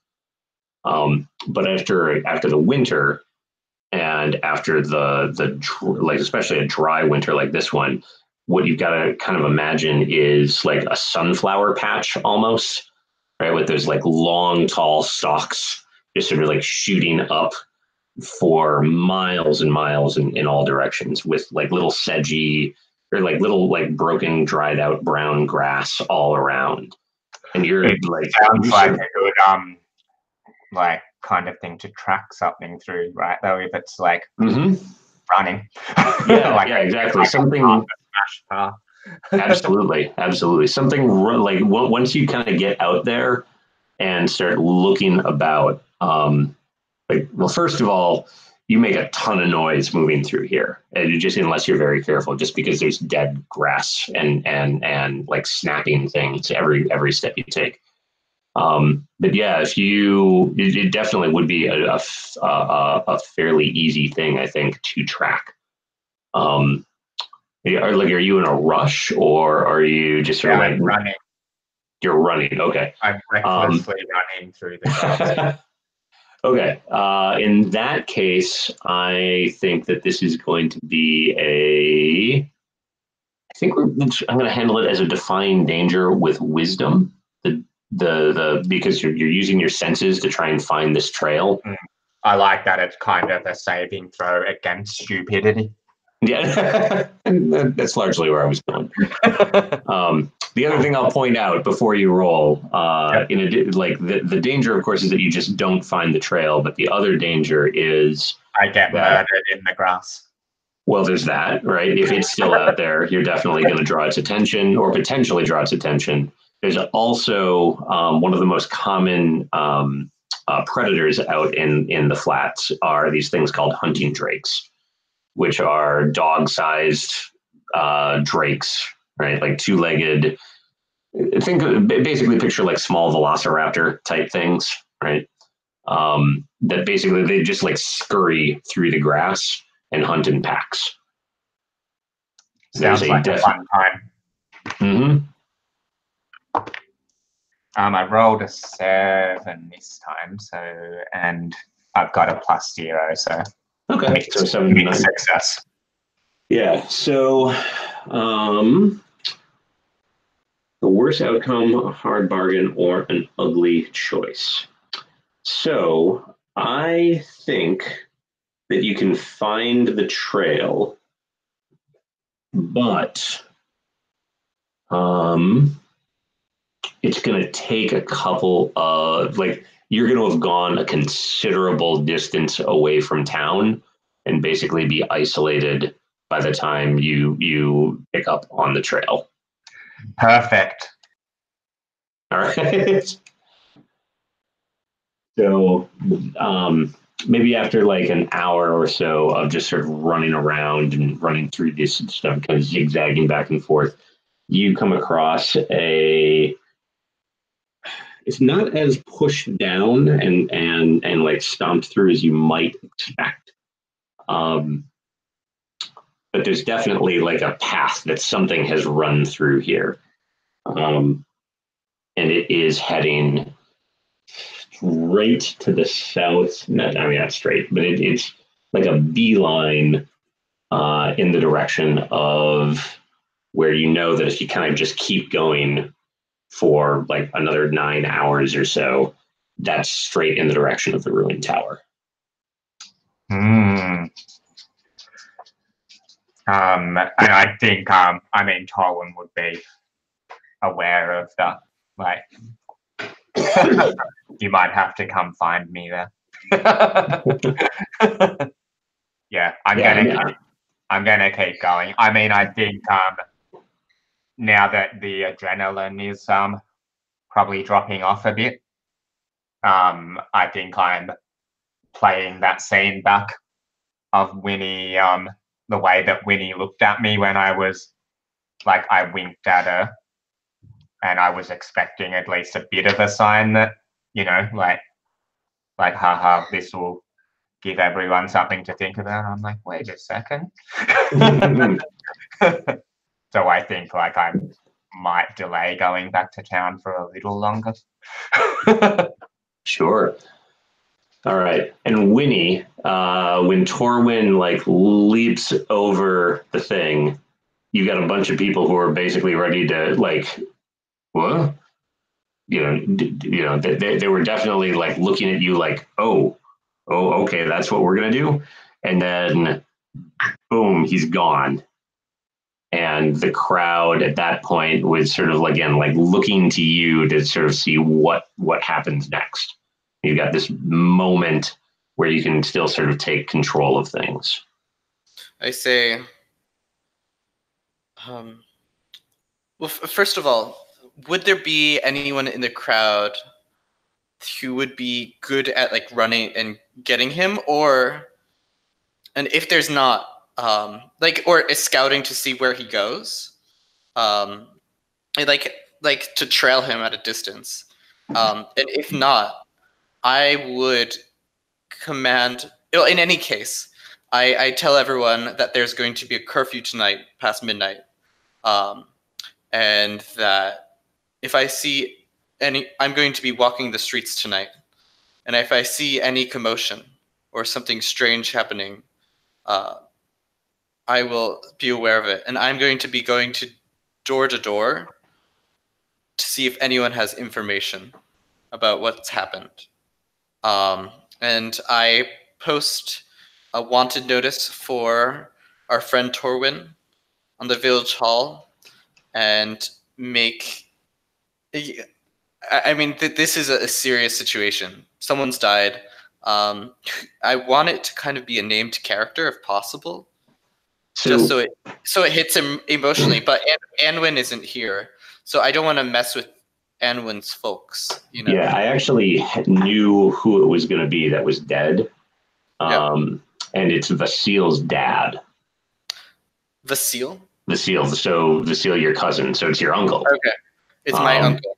It's your uncle, and it's Vasil, the dad of the guy who is just there, talking about how the light goes. He took his guilt. Yeah. And oh my gosh. So like I get those words off my chest, and then I go to him, to his body, and I look down at him, and I say, I think I say some parting words to Vane. I go over his body. I close his eyes, and I say, by the stone of this village, and by the history that I record, I will record your life honorably, my uncle. And tonight I will watch over you from the town square, and you will have good services tomorrow. And I'm so sorry. And I take his hands and put them over his chest, and take my shawl and put it over his, cover his face. And I say, I point at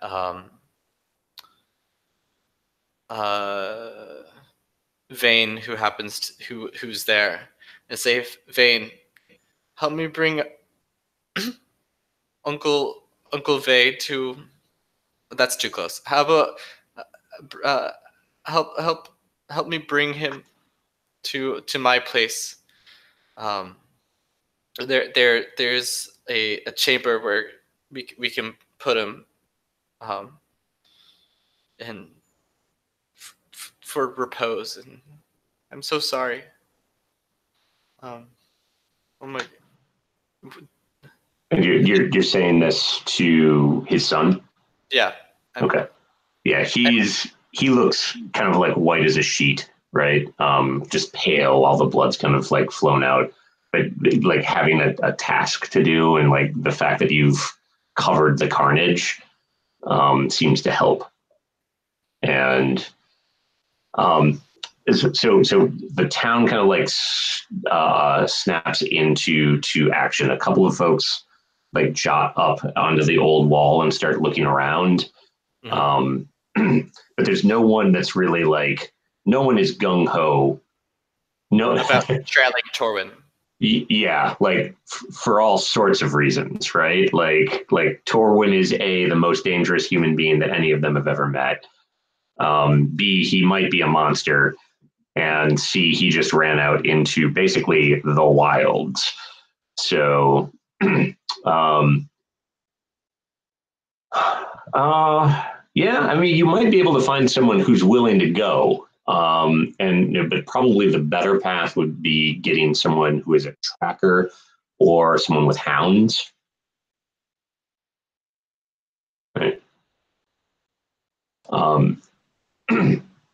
But yeah, it sounds like you've got like a fair amount of like you get your hands full just sort of taking the body or like taking care of the body and putting it together. Yeah, and I would like to like have everyone's input on what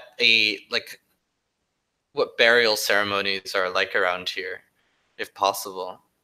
Because do we I would do we want to do that now, or do we want to wait until like things calm down a little bit?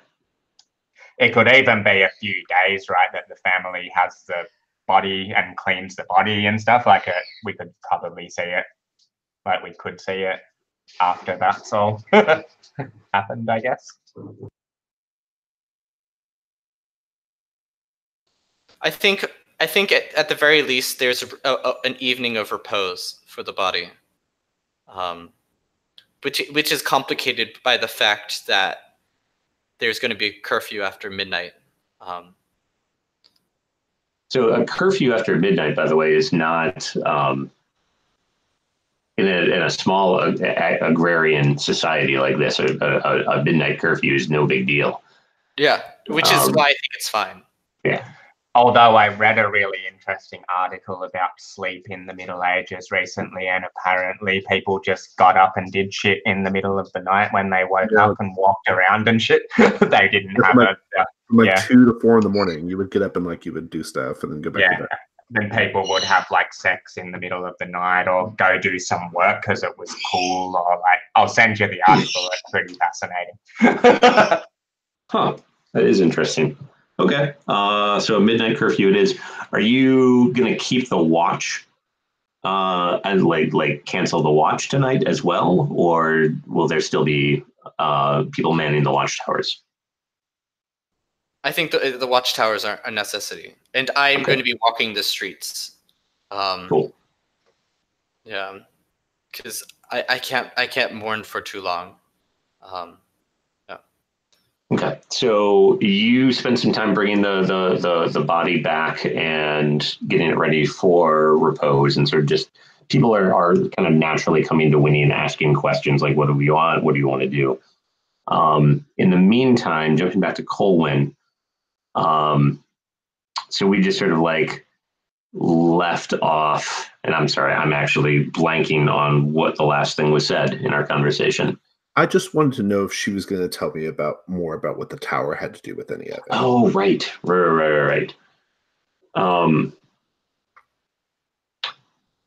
Yeah, so I think when we kind of cut back, she has this kind of faraway look in her face.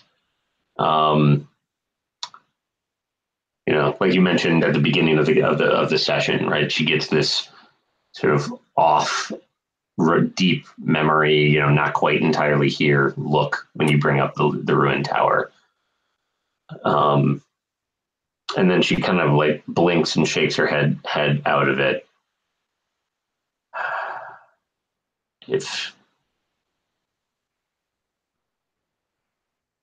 If I had a son and chose to keep it,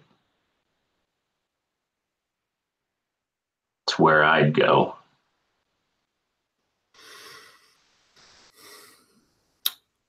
And I kind of nod and I say, if you do have a son, you're not going to choose to keep it, are you? That is certainly not my plan. Good. There's apparently a curfew going on. It's just Winnie, and I leave. I'm like, I'm going back. I need to check in with my folks. I need to figure out what's going on with Torwen. Apparently, Torwen did a runner. I just kind of leave Fleur to her care for now. Sure. Yeah, so you get kind of filled in on all of the stuff that's happening. There is someone is sort of like someone with some dogs is well, yeah, let's say I already blanked on the Lugosi girl, Parvana, and actually Parvana and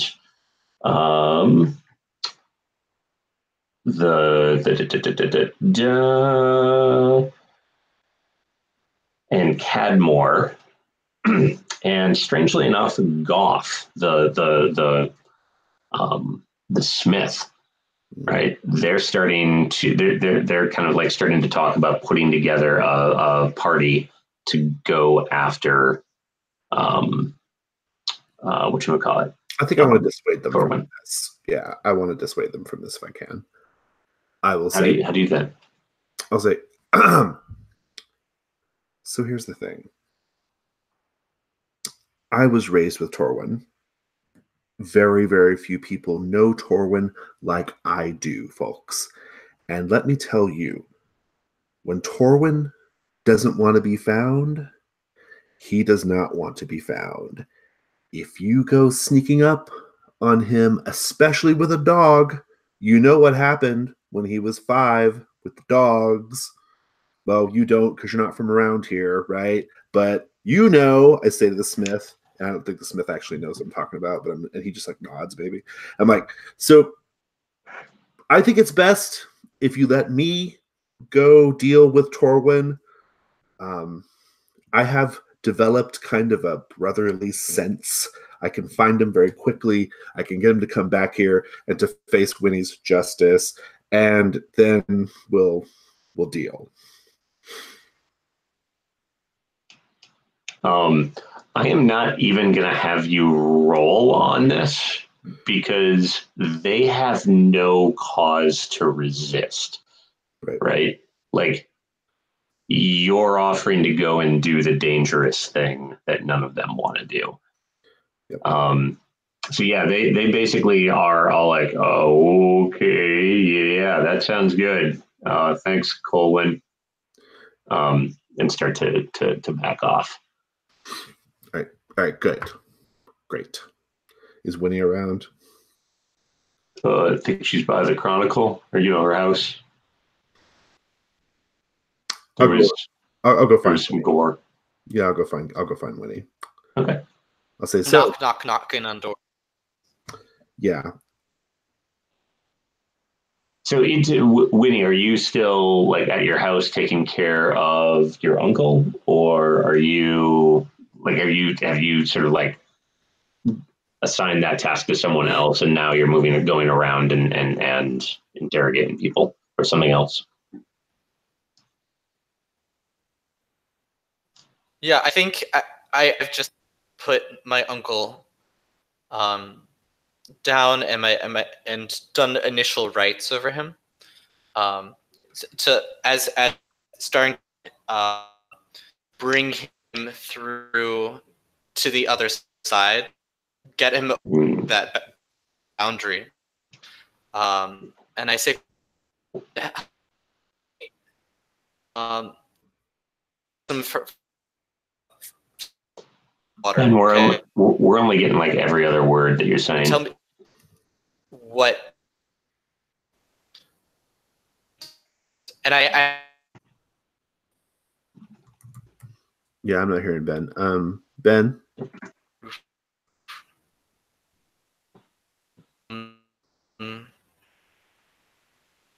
Hear me now? Something else? Try again? Yeah. Uh,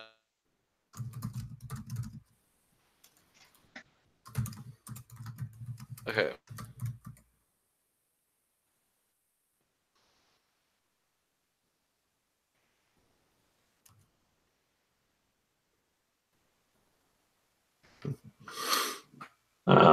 If you, oh, okay. I think you just All gotta right. try to rejoin the call, sounds like. Yeah, and actually, we've been going for an hour and a half. Should we maybe take a quick break here and let him get? I'm gonna try and work this out. Yep, that works for me. Okay, I'll put a message in the chat.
We're just taking a 5-minute break, Yeah. Ben.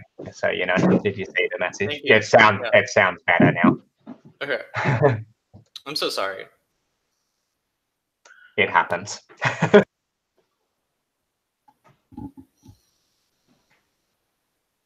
the audio working? I'm working well. Cool. Okay. right. I'm sorry. No, it's fine. It happens. It was time for a break anyway. So yeah, we'll be back at past. Okay. All right, cool. Wonderful. Thank you. Yeah, no problem.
All right. Okay, so it looks like everyone's back. We have Torwen having run out into the midst of the flats and come across what he presumes is the Thing's trail. We've got Colwyn having talked down a posse that was hesitantly forming and saying, "No, I'll go and find," or "Why don't you leave Torwen to me?"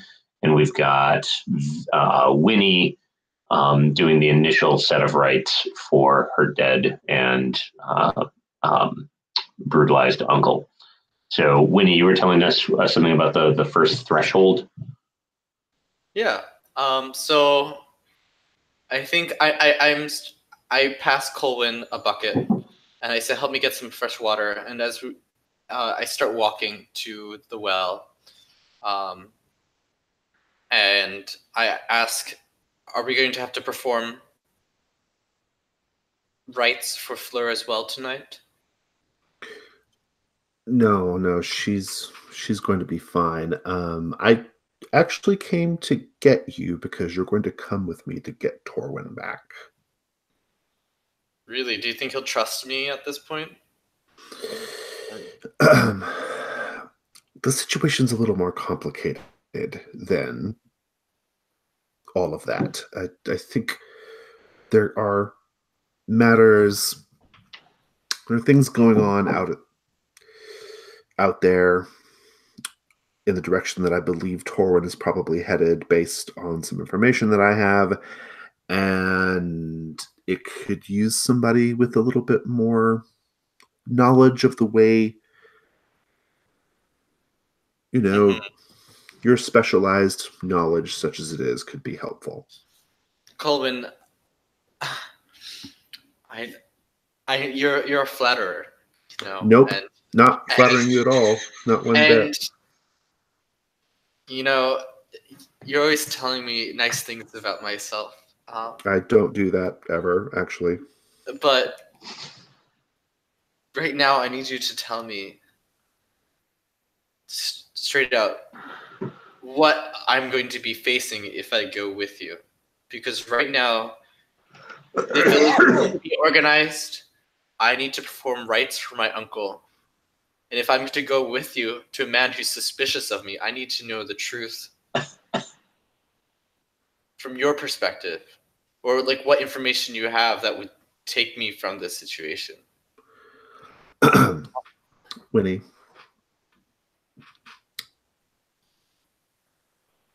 That's my name. We might be dealing with evil. Evil with a capital E, Winnie.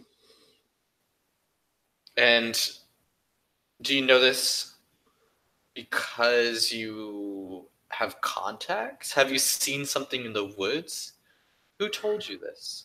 Let's just say that how I know is not really important right now. Just know that I know. How about that?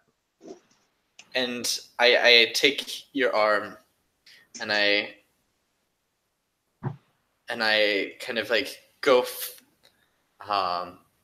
and I look, I tap your chin, or I'm not sure are you looking down at me? I think you are looking down at me. You're a tall, suave guy. And think I'm just like, why are you touching me like that? Why I need you to tell me. I'm not going to go with you if you're not going to be honest with me. All And right. I know you're very sweet and you're trying to protect me from whatever Nope. truth. But I am responsible for this village, and I'm responsible for you, my dear. Such a All the sweet- words that just came out of your mouth are not true, but I nevertheless think you should come with me. You know, you have a skill set that could be helpful, Winnie. That's all I'm saying. And then I think, like, to sort of move this along a little bit, I'll be like, it's too bad about your uncle, or as I used to like to call him, the mountain. Oh my gosh. No. And I used He to wasn't- climb that mountain repeatedly, Winnie. Yeah, I heard stories of when you were a young boy and he'd twirl you up in the air. It's so sweet. It's not what I'm talking about, Winnie. It's just flying over my shoulder. It's not what I'm talking about. Okay. Here's what I'm gonna do. Tell me what I need. Is this gonna be like a fighting thing, or is this gonna be this arcane information? Because you seem to be too afraid to tell me, and I know you just can't utter it from whatever it is. So I'm going to bring my biggest hammer. Okay. You do that. And I'm going to bring a book about evil. Okay. Okay, great. Fantastic. Let's just go. All right.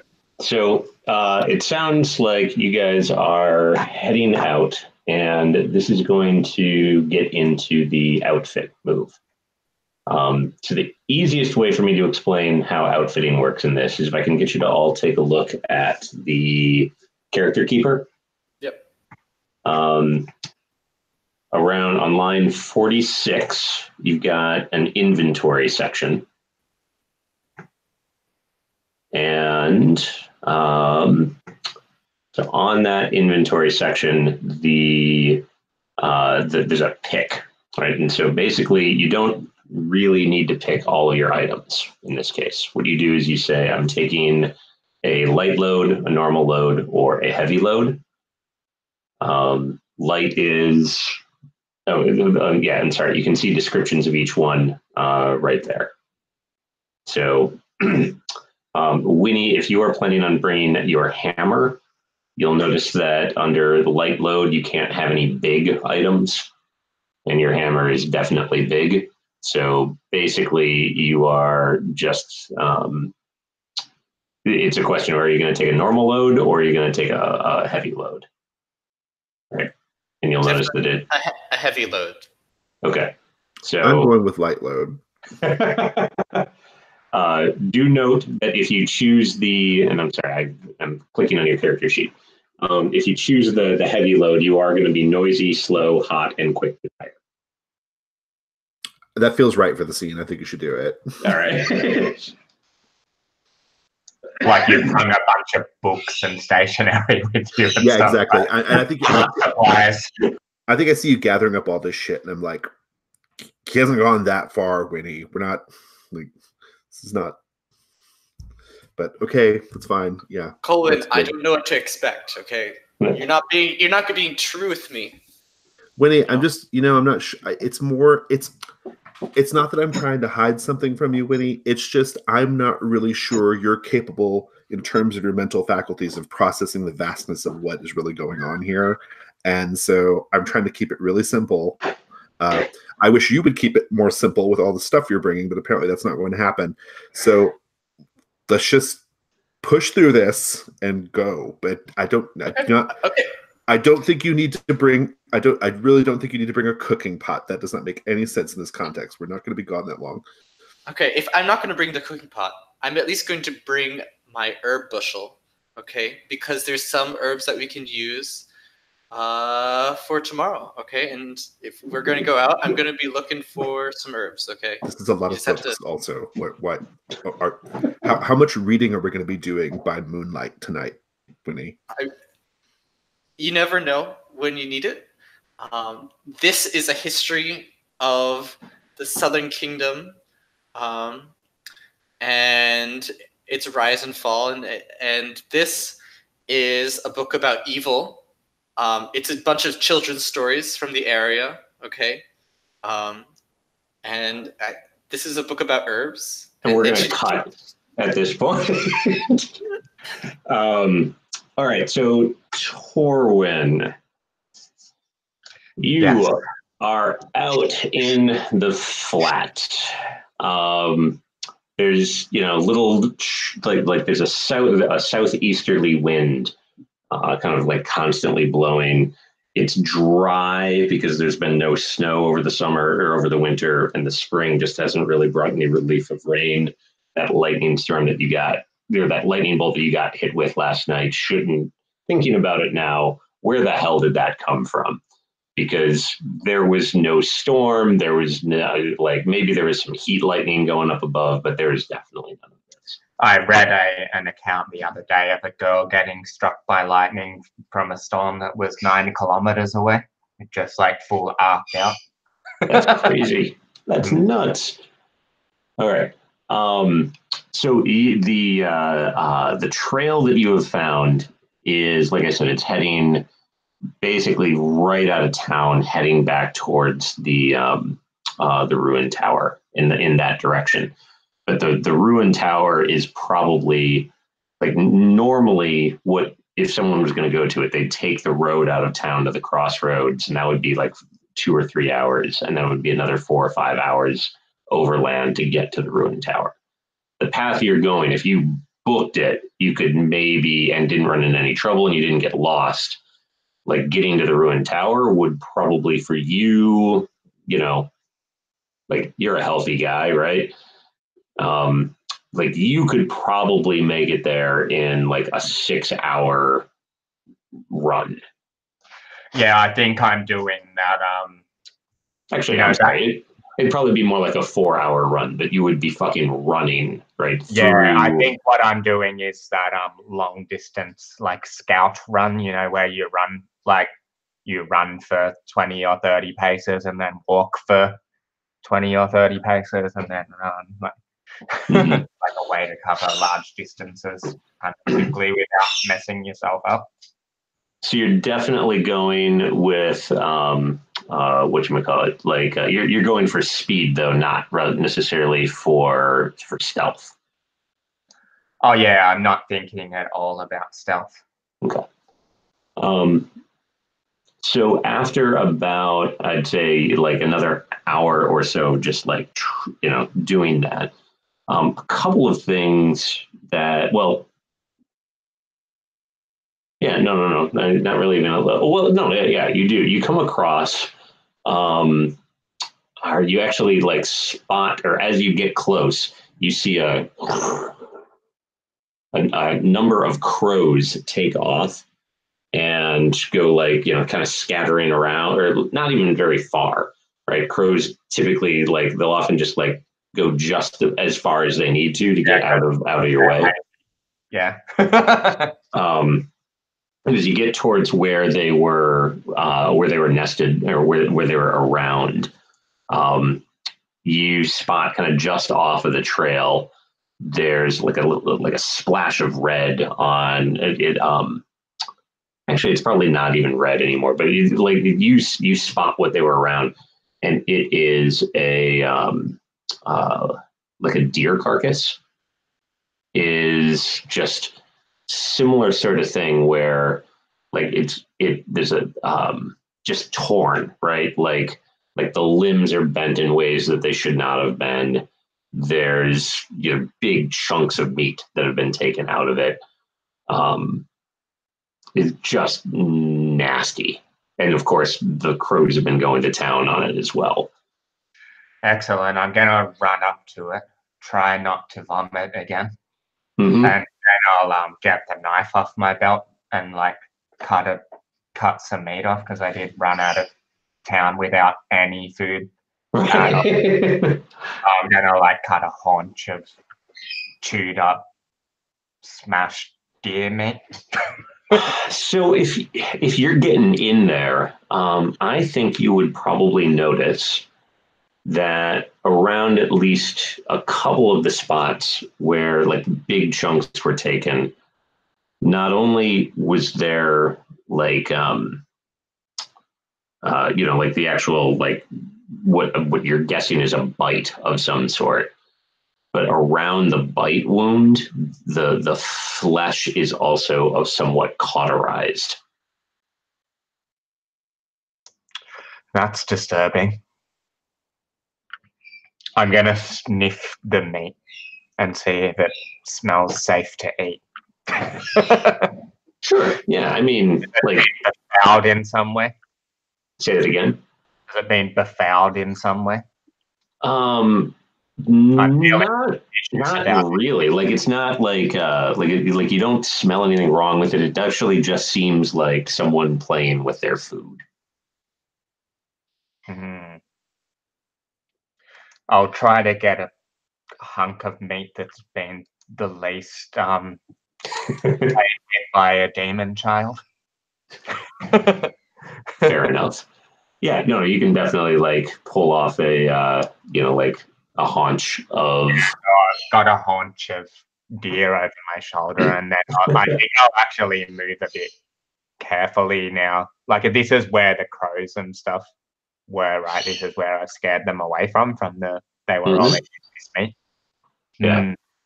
Yeah, I think maybe I'll probably slow down a little bit now because maybe I'm not really a tracker or a hunter or anything, but I'm like, oh, maybe I've caught up to this thing a bit now. Mm-hmm. Sure. Yeah. Okay. So, all right. So you ran out of town with a spear, right? I got a spear and a shield and a hunk of meat. That's all. I assume most people carry knives on their belts. So. Yeah. That's totally reasonable.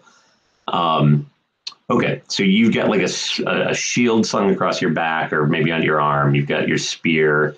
You've got a hunk of meat, and you're now kind of cautiously moving. Are you following the path? Or are you kind of like getting off the path and trying to sneak up on? I'll just follow the path. Okay. So I think maybe another half hour after that. Well, yeah. So like another half hour after that, I think you like something shifts, right? You know how it is, like at least in the movies where everything like the world just gets quiet. Right? There's something in the air, just there's a tingle going about, and you are internal music. Yeah. In volume. I suppose it might actually be that you hear soundtrack music starting to swell, right?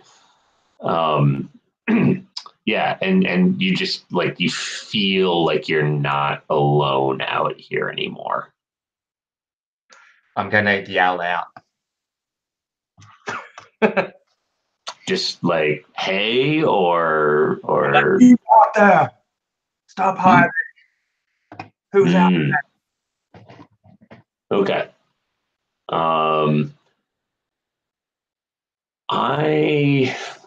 Yeah. So after like there's a little bit of quiet, right? And then you kind of like at first you think it might just be the wind, and then you realize no, I am actually hearing. We're totally getting that like camera through the grass thing. Yeah. Or is it just a creative camera angle? Okay, I'm gonna run immediately towards the voice through the grass. Okay. So you're like rushing in the direction that you thought you heard that thing coming from? Yeah. Okay. Yeah, and then like you bolt into the grass or through the grass, and like you hear kind of like and like where you thought you heard it coming from, it's there doesn't seem to be anything right there. I'll kneel down on the ground and start like hitting myself in the head. I'm like, I'm hearing things. Oh shit! What's going on? Awesome. Okay, so jumping back to the PCs in town. All right, so Winnie, are you in fact still planning on taking a heavy load? Yes. Okay. And I say, everything's ready. Although you don't trust me, I'm trusting you. Okay. It's good. I just, I have a theory. Whatever is out there, I think is probably a very dark and calamitous evil. I say as I'm pulling you out of your thing and getting us on the road. And I figure something terrible and evil, whatever entity this is that we're coping with out there, it's going to be attracted to people who are pure and virtuous and who may want, maybe it's a creature that burns with hate and wants to erase the memories of man. And so, that's what you do. But you're the memories. You're the virtuous, pure being around here. So I understand that you need a bodyguard when you're going out. So that's also not true. I'll protect you. I'll protect you. I have no faith in that whatsoever. But yes, let's go. I'll protect you. And I drag you along. All right. Okay, so going forward, the way that the gear things end up working is basically as you decide that you have things on you, you fill in your slots. So, Winnie, you have already established that you've got your hammer, right? So, at some point, it's not huge. We can remember that at this point, but your hammer takes up 2 slots. It would go in the normal load. And then that means that everything else you've just got sort of unaccounted for.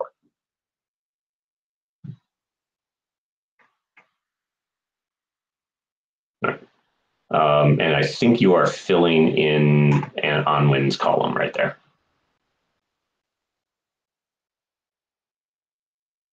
All right.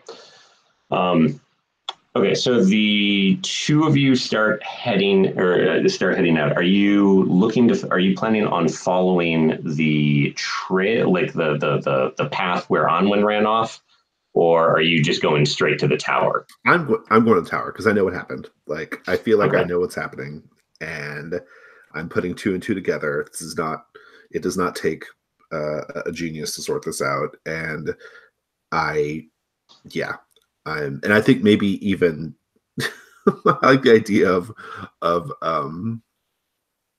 Torwen inadvertently leaving us clues anyway of the direction he's going, like drops, things or whatever.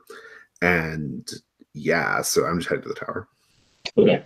So the tower, like the way that someone would be heading to the tower would be, let me share this again. So the path that someone would take heading to the tower, usually out of Stonetop, would basically be to go to the crossroads, right? And then cut that direction. And you guys are probably like Torwen is probably just like going this way. Oh, you're not sharing right now? Oh, that is just silly of me. All right. So like you guys would probably go out to the here and then go down to the crossroad. They're from the crossroads there. Whereas where Torwen probably is going is like sort of parallel to the road, but more that way. Is it possible we'd be like, how much, Leah, what's the scale here? Or no, like how much of a jump does Torwen have on us? As far as I think you guys probably would have gotten Because Torwen stopped to like get food and stuff too, right? So we might be able to. And also, who knows how long I'm going to freak out in the grass for. Yeah, exactly. That's also true. As far as a head start, I think he's probably got, like, all things considered, I think he's probably got about an hour's of a head start on you. Yeah. But we'll say that as far as his path goes, it is his distance from you is the appropriate speed of plot, or the distance of plot. Yeah. Sounds good. So, yeah, I mean, I would like to just connect up with him, as that's like ideal here. But I think like as we're going, I'm like Winnie, he could be out there flailing around the grass for all we know. He used to have these seizures when we were kids. Do you know how many times I've stopped that guy from biting his own tongue off? It's pretty scary, and anything could be going on. I mean, anything. And then last night with the lightning, I mean, I didn't know. I didn't know that's what you were really truly afraid of. That's not Thank really. you for being so honest with me. Yeah, okay, that's not really what I was doing, but this I'm gonna lighten my load, I guess, if that's what you want. We don't have all day. And we're gonna rescue him. Okay. Yeah, you just keep all your stuff. We don't have all night to put to wait on that. So just let's go. Okay. All right. Winnie, I'm guessing though that Colwyn, you're like making a pretty solid pace on this. Yes. Like moving at a good clip, and Winnie, you're trying to keep up.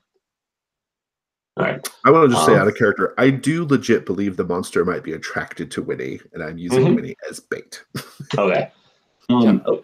Well, actually, so something that Colwyn, you like I think everyone in town knows this, and Colwyn, you're sharp enough that you would have definitely like realized it. Everyone knows that the roads were made by the makers, and that the roads are safer than they should be. And in fact, I think that definitely Colwyn is savvy enough to notice when he the influence of their magic when he steps onto them. So one of the things I'll just tell you guys as PCs right off the bat: if you attempt to commit violence while on the road or against someone on the road, it requires a force of will and invokes a move. Okay. Now, I don't know if Torwen would necessarily know that. Well, I mean, I don't know. Seems like Torwen knows a lot about the kind of like oral tradition of so if there's stories or songs about it, then I know about it. And I think it's got to be just common knowledge that if you leave town, you stay on the road, right? The road is safe. So I guess what my question then, Colwyn, is since you are kind of trying to use Winnie as bait, are you sticking to the road or are you intentionally like going off road? Oh, we're going. Yeah, I mean, I think like off the road. Absolutely. Yeah. Okay. So I think in that case, it probably would make more sense for you guys to just try and follow Torwen's trail. Yeah, exactly. I think we would like kind of like, I think at a certain point we would pick up on kind of Torwen, like where Torwen went. So. Yep. Cool.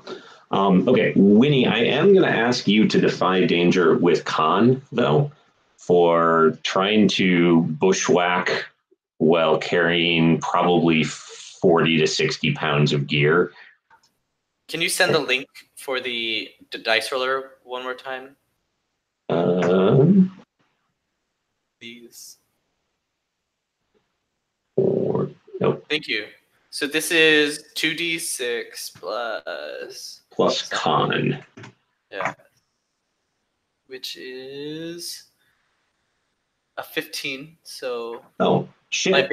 My base is 15, so it's +1. Wait, no. Oh, yeah. That's your stat, not your big number. I'm saying math out loud because I can't do math. So that would be a bunch of numbers. It's either 2 and a 6 or 2 and a 2, and I'm not sure which to go with. Let's say I You failed rolled a the 2 and a 2 last Okay. time, right? Yeah. If you want to in the future, you can like re-click on the dice you've already rolled and press to re-roll them, because it sometimes they get all jumbled up together. Mm-hmm. I think it's the 2 and the 6 then, because the 2 blues and the 2 twos were already there. Yeah. Okay. Right? So 2 and a 6 plus your con is +1. Yes. Okay, so that's a 9. Mm-hmm. Correct. Okay. All right. So hard bargain, ugly choice. I think the hard bargain is going to be that you can keep up, but I'm going to have you mark the debility on con and the miserable debility. Okay. I love being miserable. I think All this right. is her whole life is miserable. So this is good. Okay. All right. So if you click the little drop down on next to con and charisma on the character keeper, there's an option for miserable, and that means you've got disadvantage on any roll with charisma or constitution.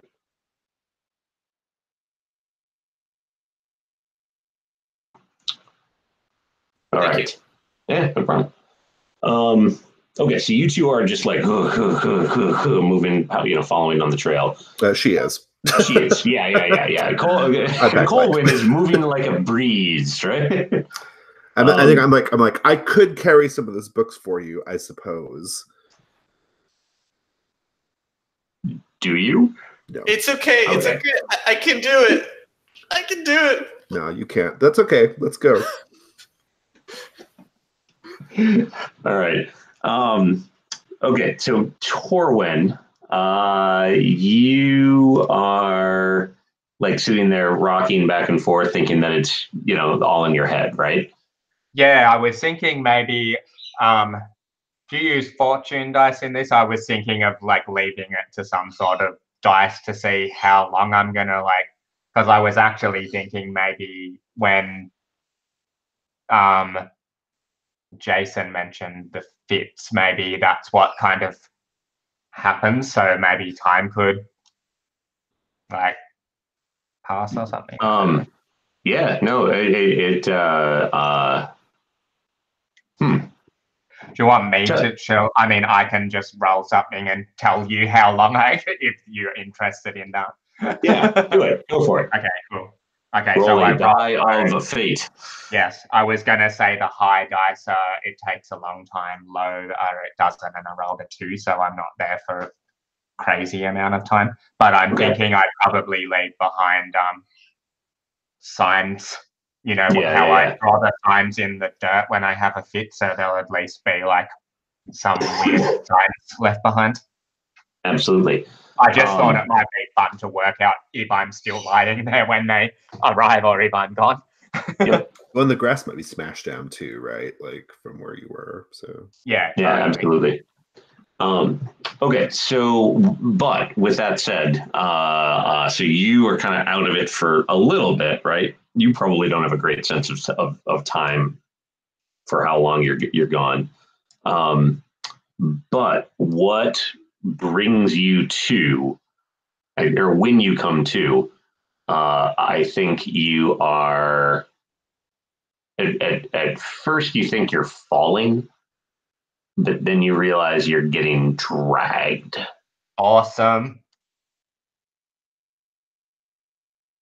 What do you do? Yeah, so I'm kind of picturing, the camera trick of the eyelids, we hear the sound of the grass and stuff first, then I think we get that open shut lens thing, of that's eyes slowly opening.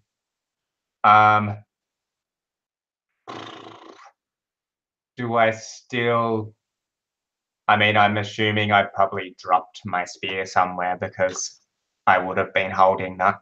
Yeah, I think you don't have your spear, but I think your shield is still sort of strapped onto your arm. Am I being dragged by the arms or the legs? Actually, I think let's say that you're actually being dragged by the shield. Okay. Right. Oh, And I so, can't see. So the shields. Oh, yeah. yeah, so you like, I think you're on your back, right? Kind of getting dragged like this. And sort of like if you're looking over your shoulder, like up, back up, you just get this sense, right? And everything, like it's super blue sky overhead. And the figure, like you just get this sense of this tall, really thin figure that's sort of like dragging you. You see little wisps of hair coming off of its head that seems to be way too far up there. Yeah, I think I'll try to like get my legs on the ground, and I'm going to try like launch myself at it. Like So just like try to like land trying. on it like back first. All I'm right. just gonna try to smash into it. Cool. So like kind of twist up, smash onto it. Yeah, this is powering through, right? Brute strength. Cool. So defy danger with strength, please. Where's the description of that? Or is that this is a defy danger? Did you say? Yeah, it's defy danger. Oh, yeah, cool. Good old defy danger. That's a 6 plus. I'm assuming I made myself strong. Yes, I did. That's an 8. 8. Okay. All right. So yeah, with a 8, hard bargain, ugly choice. Yeah. So I think that the choice I'm going to give you is if you can do this, but in doing so, you'll have to relinquish the shield. So you'll basically be like flipping in and getting into it, getting out of the shield and getting into like kind of a tactical position. Yeah, like I have to kind of shrug out of my shield to be able to do it, I guess. Yeah, that seems reasonable. Why not just oh man, my mate's gonna be all muddy now. At least I've still got my chunk of meat.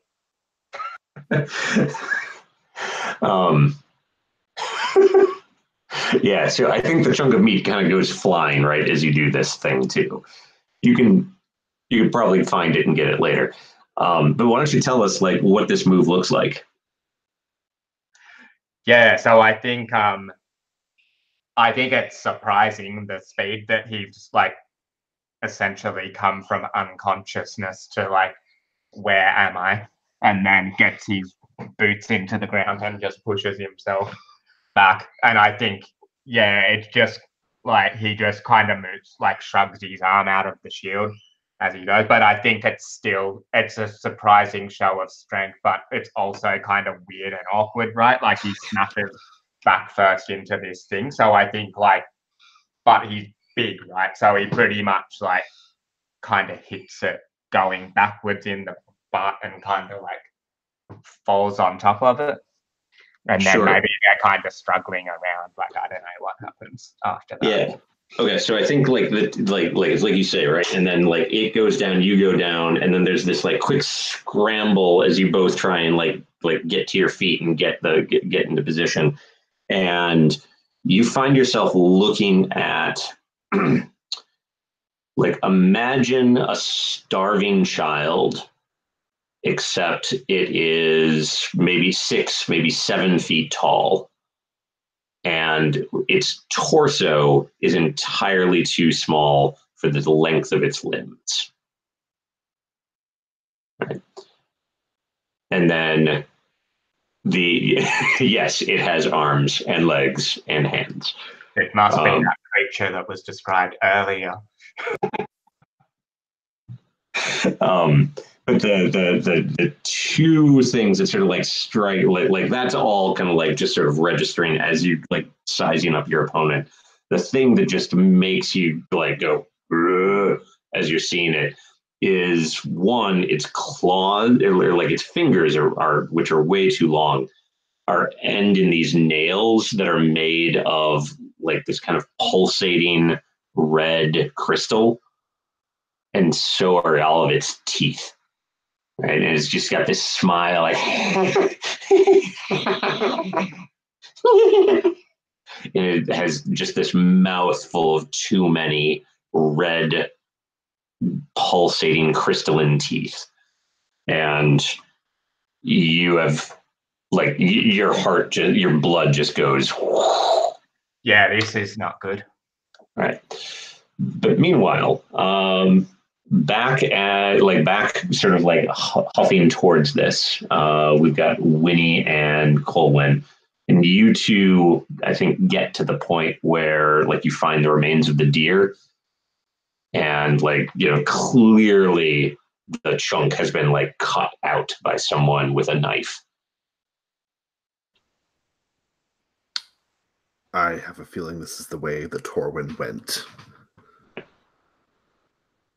But, you know, let's take a look. And I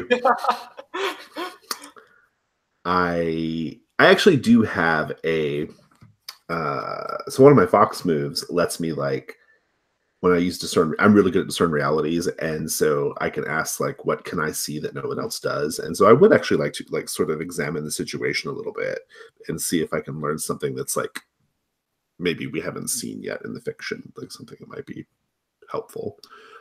Cool. But I roll with intelligence when I do that. So, or when I do any DR. Yeah, roll it.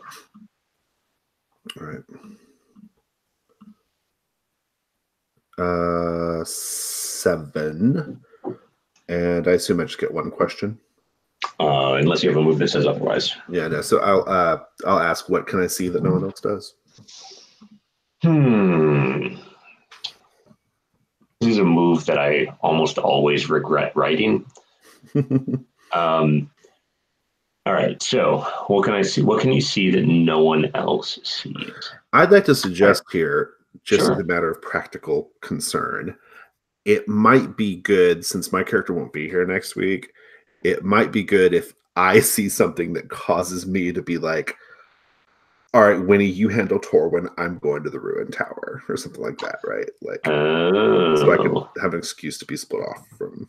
Yeah, I was thinking it could potentially be something like, you know, how you said there was that delight in killing and that it was kind of playing with its food. I wonder if there's symbols or something that it's like in the meat. Oh, I like that. Yeah, that's pretty good. Colwyn wasn't able to like see.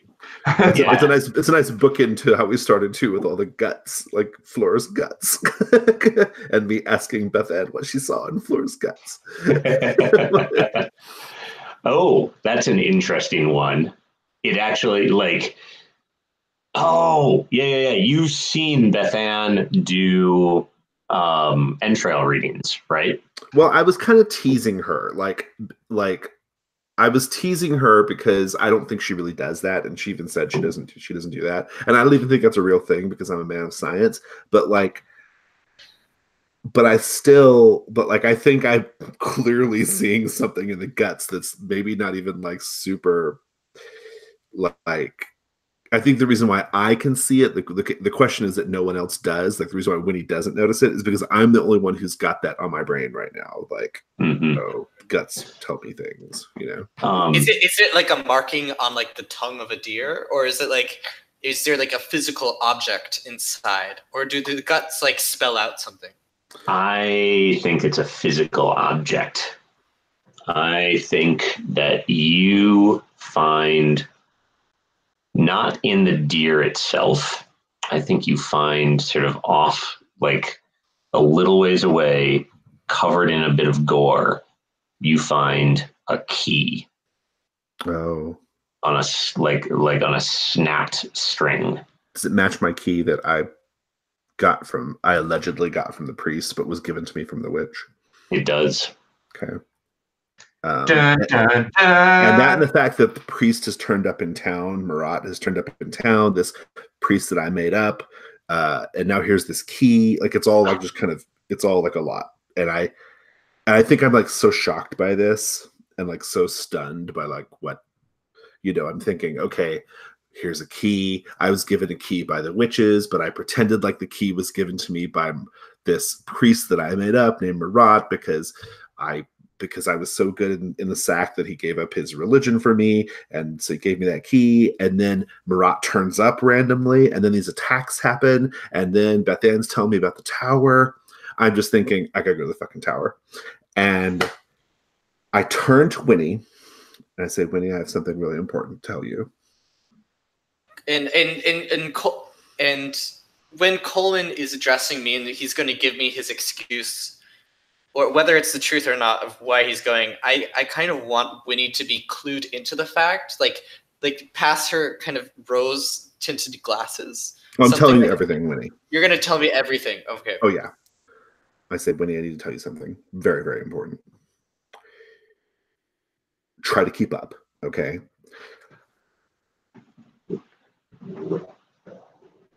During the last blood moon, when I told everyone that I went out and I met the priest Marat and we had, frankly, fantastic sex, which that didn't actually happen. What? That did not happen. But then why is there like a Marat in town? And he even asked me about you. He said there's someone I'm looking to find. Yeah.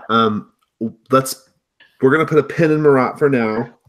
That's a whole strange situation. I don't quite understand all the details. But here's the thing, Winnie. Here's the thing you need to understand. I made that story up. I made Marat up. He's not real. What? I think that whoever that person is, I don't know. It's demonic activity. It's a manifestation of my psyche made real. I don't really know. But what I do know is that during the last blood moon, 2.5 years ago, I came out here and I helped a family of witches give birth to numerous babies. She sits down on the ground and she says, Colwyn, you're either lying to me right now or you lied to me repeatedly in the past. And so how can I believe you? What? I don't want to believe you. Winnie, what? You need to understand that I feel no moral or ethical complication from lying to you at all. Like, it does not bother me one bit. And that's just the way it is. I am not lying to you right now. And I'm telling you, first of all, Winnie, all life is precious. Okay, let's just throw that out there. Okay. I had to do this. I didn't have a choice. And I'm the best midwife in Stonetop. And so why are you telling me this now? Like, first, can you swear upon our gods? Or I won't mean it. Swear that you're telling me the truth. Yeah, I could do that, but I won't mean it. It'll just be bullshit. So I won't. Here's the thing.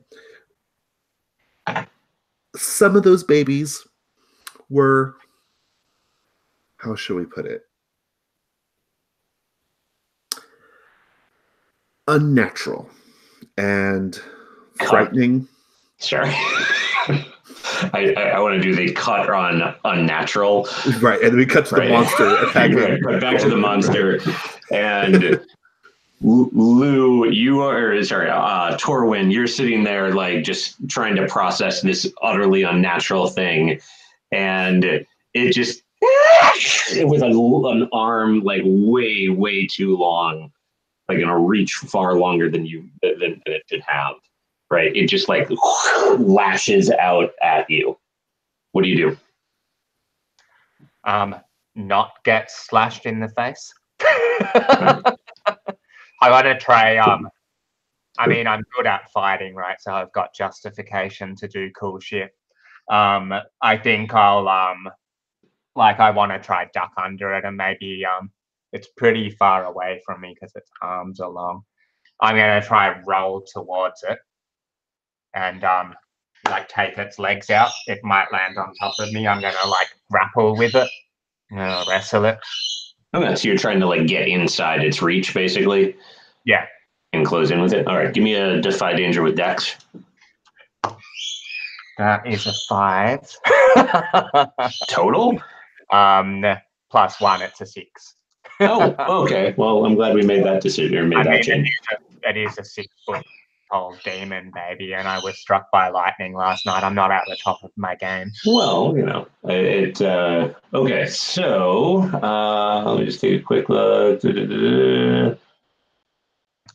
I'm totally happy for you to like full like knock me out, by the way, or even kill me. No, we're not going to kill you. I do think that we are going to go with, basically like there's a, so first take the best of 2d10, the best one of 2d10 plus 1 damage. Cool. So I think do I have some sort of... Oh, yeah, you I got have it. uncanny reflexes, so it means it says I impose disadvantage on any damage that I would take. Yeah, But so maybe it has advantage, so your disadvantage basically means it's just rolling straight. Cool. So just a normal d10 plus 1. Cool.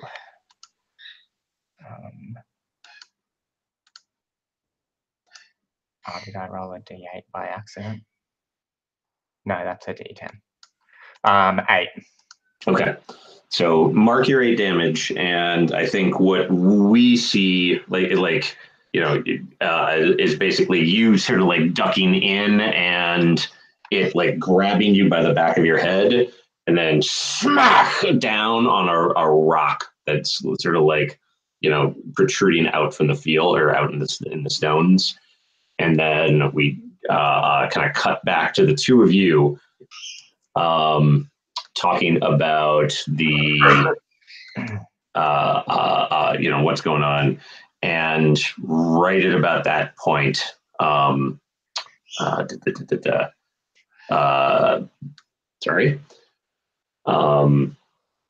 and Winnie, you hear, like right as Colwyn says his bit about unnatural, there's this like high-pitched giggling, laughing noise that you all hear, coming over the wind from off in the distance. Colwyn, did you just hear that? Yes, and that's the direction you need to go. That I need to go. Where are we separated? Without me, yes. Don't you need me? I'm here to protect you. No, I don't need you. No. Okay. Well, I think you still do. Can you put your finger that's out? Not true. Put your finger out right now, please. Okay. Are you going to touch my finger or something? Yeah. This is a promise twine. Okay. No, It's a little bit a pine branch. Are we really doing this, Winnie? Do we have to do this? Can you wrap this? Allow me to wrap this around your finger and promise me you'll be back okay. Yeah, okay? I'm not going to say that, but I'll let you do this. I want you to promise me. Say something true. I don't believe in what we're doing right now. But I know I have to go to the tower, and I need you to get over there because I'm pretty sure that's where Torwen is. Okay. Just hurry up and wrap the twine, please. Okay, I'm wrapping. Just say something true to me for once, and just say a promise. Okay. Say you'll be back. Okay, Winnie, that you're not gonna die. Here's the true thing. You are a very, very, very, very interesting person in the village, and I really, really want to get to know you better. Okay, thank you. Okay. Just hurry, please wrap. Thank you. Okay, and I promise you that I'll get Torwen back. I don't care. I don't care. It's fine. Just go. He's not going to have any seizures, okay? I doubt it, but just with me. Okay. All right. I'm going to the tower. If anyone asks. Be safe. Be safe. And is Colwyn gone into the grass? I sprint towards the tower. Yeah. All right. And awesome. I'm just like wistful. And then you hear another coming from a slightly different direction. And I go. Inside of the head hitting a rock. I take out my big hammer and let my stuff go down, and I start running. Nice. Yeah. Okay. We got like 5 minutes left, so let's do end of session.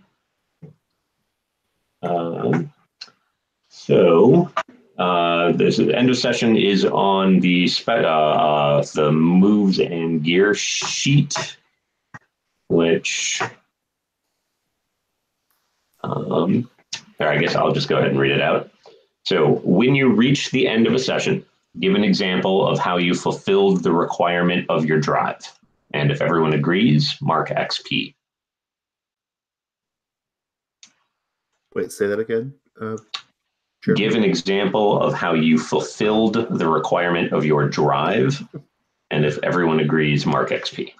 I think I accidentally did mine, which was prevent violence or end it without hurting anyone by kind of offering myself up as the scapegoat, right? By like running away, everyone didn't flip out in the village. But yeah, do you guys agree? I totally agree. Mm-hmm. Mm-hmm. I don't think I did mine. Mine was like basically seduce someone. Like it was like the romance drive. And while I believe that Winnie is clearly obsessed with me, I didn't do anything to make that happen. I reckon you kind of you were strangely seducing the woman while you were holding her stomach in. I won't claim that, but no, I reckon you totally did. I mean, you were really playing your character. The best case I can make is my sort of like twisted little repartee with Bethan is one of the things she likes about me. So when I was kind of like presenting Floor as our unicorn third with her guts hanging out, like that was kind of my. And she gave up knowledge to you that she didn't want to give and also because like, you were behaving like that. Yeah, I'm convincing myself more and more because I was trying to make better with her, right? Because I kind of said a rude thing to her last time I saw her, and then so this was kind of my way of like getting, like back into her good graces. So yeah, I think that constitutes the drive. Yeah, it's in my way. Sure, so you get XP for that. Yeah, mark 1 XP. Okay. I think I fulfilled my drive of duty in so far as I tried to actually hold court a number of times. I agree. Yeah. And you threatened your cousin, and you pretty much betrayed your one of your best friends in the line of duty. I think I did, in the end, betray my duties to the town because I left with Colwyn mainly because I was like totally smitten with him. And so I shirked my duties for the evening and put on whatever watch to someone else at the end. So I think in the session, I both advanced, followed my drive and also kind of had another drive pulling me. Yeah, that makes sense. Even though I was trying to justify it the whole time by saying, like, oh, he's going to have a seizure or something, trying to justify why I'm going off with Colwyn into the woods. All right, mark it. All right, next one is describe how your opinion of or relationship with another character, PC or NPC, has changed this session. And if everyone agrees, mark XP. I think I'm more suspicious of Colwyn now. Why? I'm not. Everything. I'm should be the opposite of suspicion. You're probably also suspicious of Torwen as well after seeing him as the cause of chaos potentially too. I should have done that. That's true. But I think the main concern is that I have a change of relationship with Torwen, and that I just threw him under the bus. But also, like, I'm taking him seriously as someone who needs to be. I respect him enough to know that he needs to be held account to his actions, and I need to find out what they are. So he's not first my friend. Right now, he's first a ward of my village who needs to be dealt with. Cool. Yeah, definitely. I'm down. Mark it. I agree. I think Torwen is probably doesn't think that Winnie is the harmless and naive, slightly annoying book nerd that he thought she was before. What does he think she is now? Well, just that when he had that moment to dwell, I'm like, wait a second, like I think he realizes that he was actually while he was trying to offer himself as a scapegoat, he was actually really being scapegoated. Works for me. I think for me, I kind of told Winnie everything, like all of my secret. I'm gonna like try to smooth that over and lie about it next time I see Winnie. But for now, it felt in the moment, I felt the need to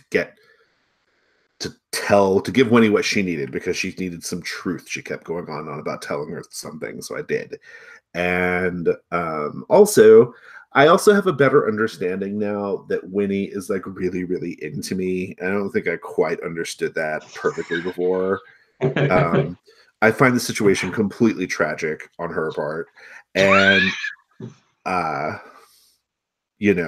I'm not going to do anything to make that easier on her, because I'm not. But it's interesting. I think that Lou had a really good suggestion of Colwyn saying that he doesn't like Winnie. Like, I don't like you. Like, would you have said that, or would that get through? No. When I told you the true thing, that was actually the lie. When I was like, "Oh, you're very interesting." But also, if your thing does need a truth to make it work, like, you would just totally give him like all of the truth. Yeah. The truth that I gave you was like the whole backstory. End. I gave you that truth. Yeah, but I wasn't going to give you the like. I actually did. In the moment, for whatever reason, I did like try to spare your feelings by saying that I was interested in getting to know you better. I don't know where that came from, but I was under a lot of duress. Oh, no. And yeah, I don't mind that you exist. The truth is, it's okay that you exist. All right, cool. I am down with that. All right. Finally, so if you didn't already mark XP for how your relationships changed. Do you still get is it still XP on a failure as well? Should I? Oh yeah. I'm sorry. I assumed it was. I was keeping track of them, but I just didn't know, because I know this is meant to go over a longer period of time by design, so I didn't know if that was still a leveling thing. No, it definitely is. XP on a miss is my favorite tech, I think. So did we learn something about the wider world or its history? Yes. Yeah, definitely. I'm not sure what we learned. Can you review this with me? I liked the sorry, you go, Jason. We learned that the demon babies are taken to the tower. Okay. If you want to save them. So yeah. I liked the thing about singing is a thing that you do in most even if things are like fucked up and stressful. I kind of like that as a yep, okay, we're gonna sing right now. Okay, and then there are the like some burial traditions, I guess. So okay. Keep in mind that the question is specifically about the wider world or its history, not necessarily about Stonetop, right? Because we're making, Stonetop is ostensibly familiar territory. I think mine slots in pretty good. Like, that's interesting. Because the witches aren't part of Stonetop, right? So. Yeah, no, definitely. The witches count. The fact that, one, that there's some entity that's picking imaginary characters out of Colwyn's brain and putting them into the real world. That's something. And the fact that there's a Legosi caravan basically heading this direction is also okay. Overcome a threat to Stonetop or the greater region. Not yet. Yeah, I don't think so.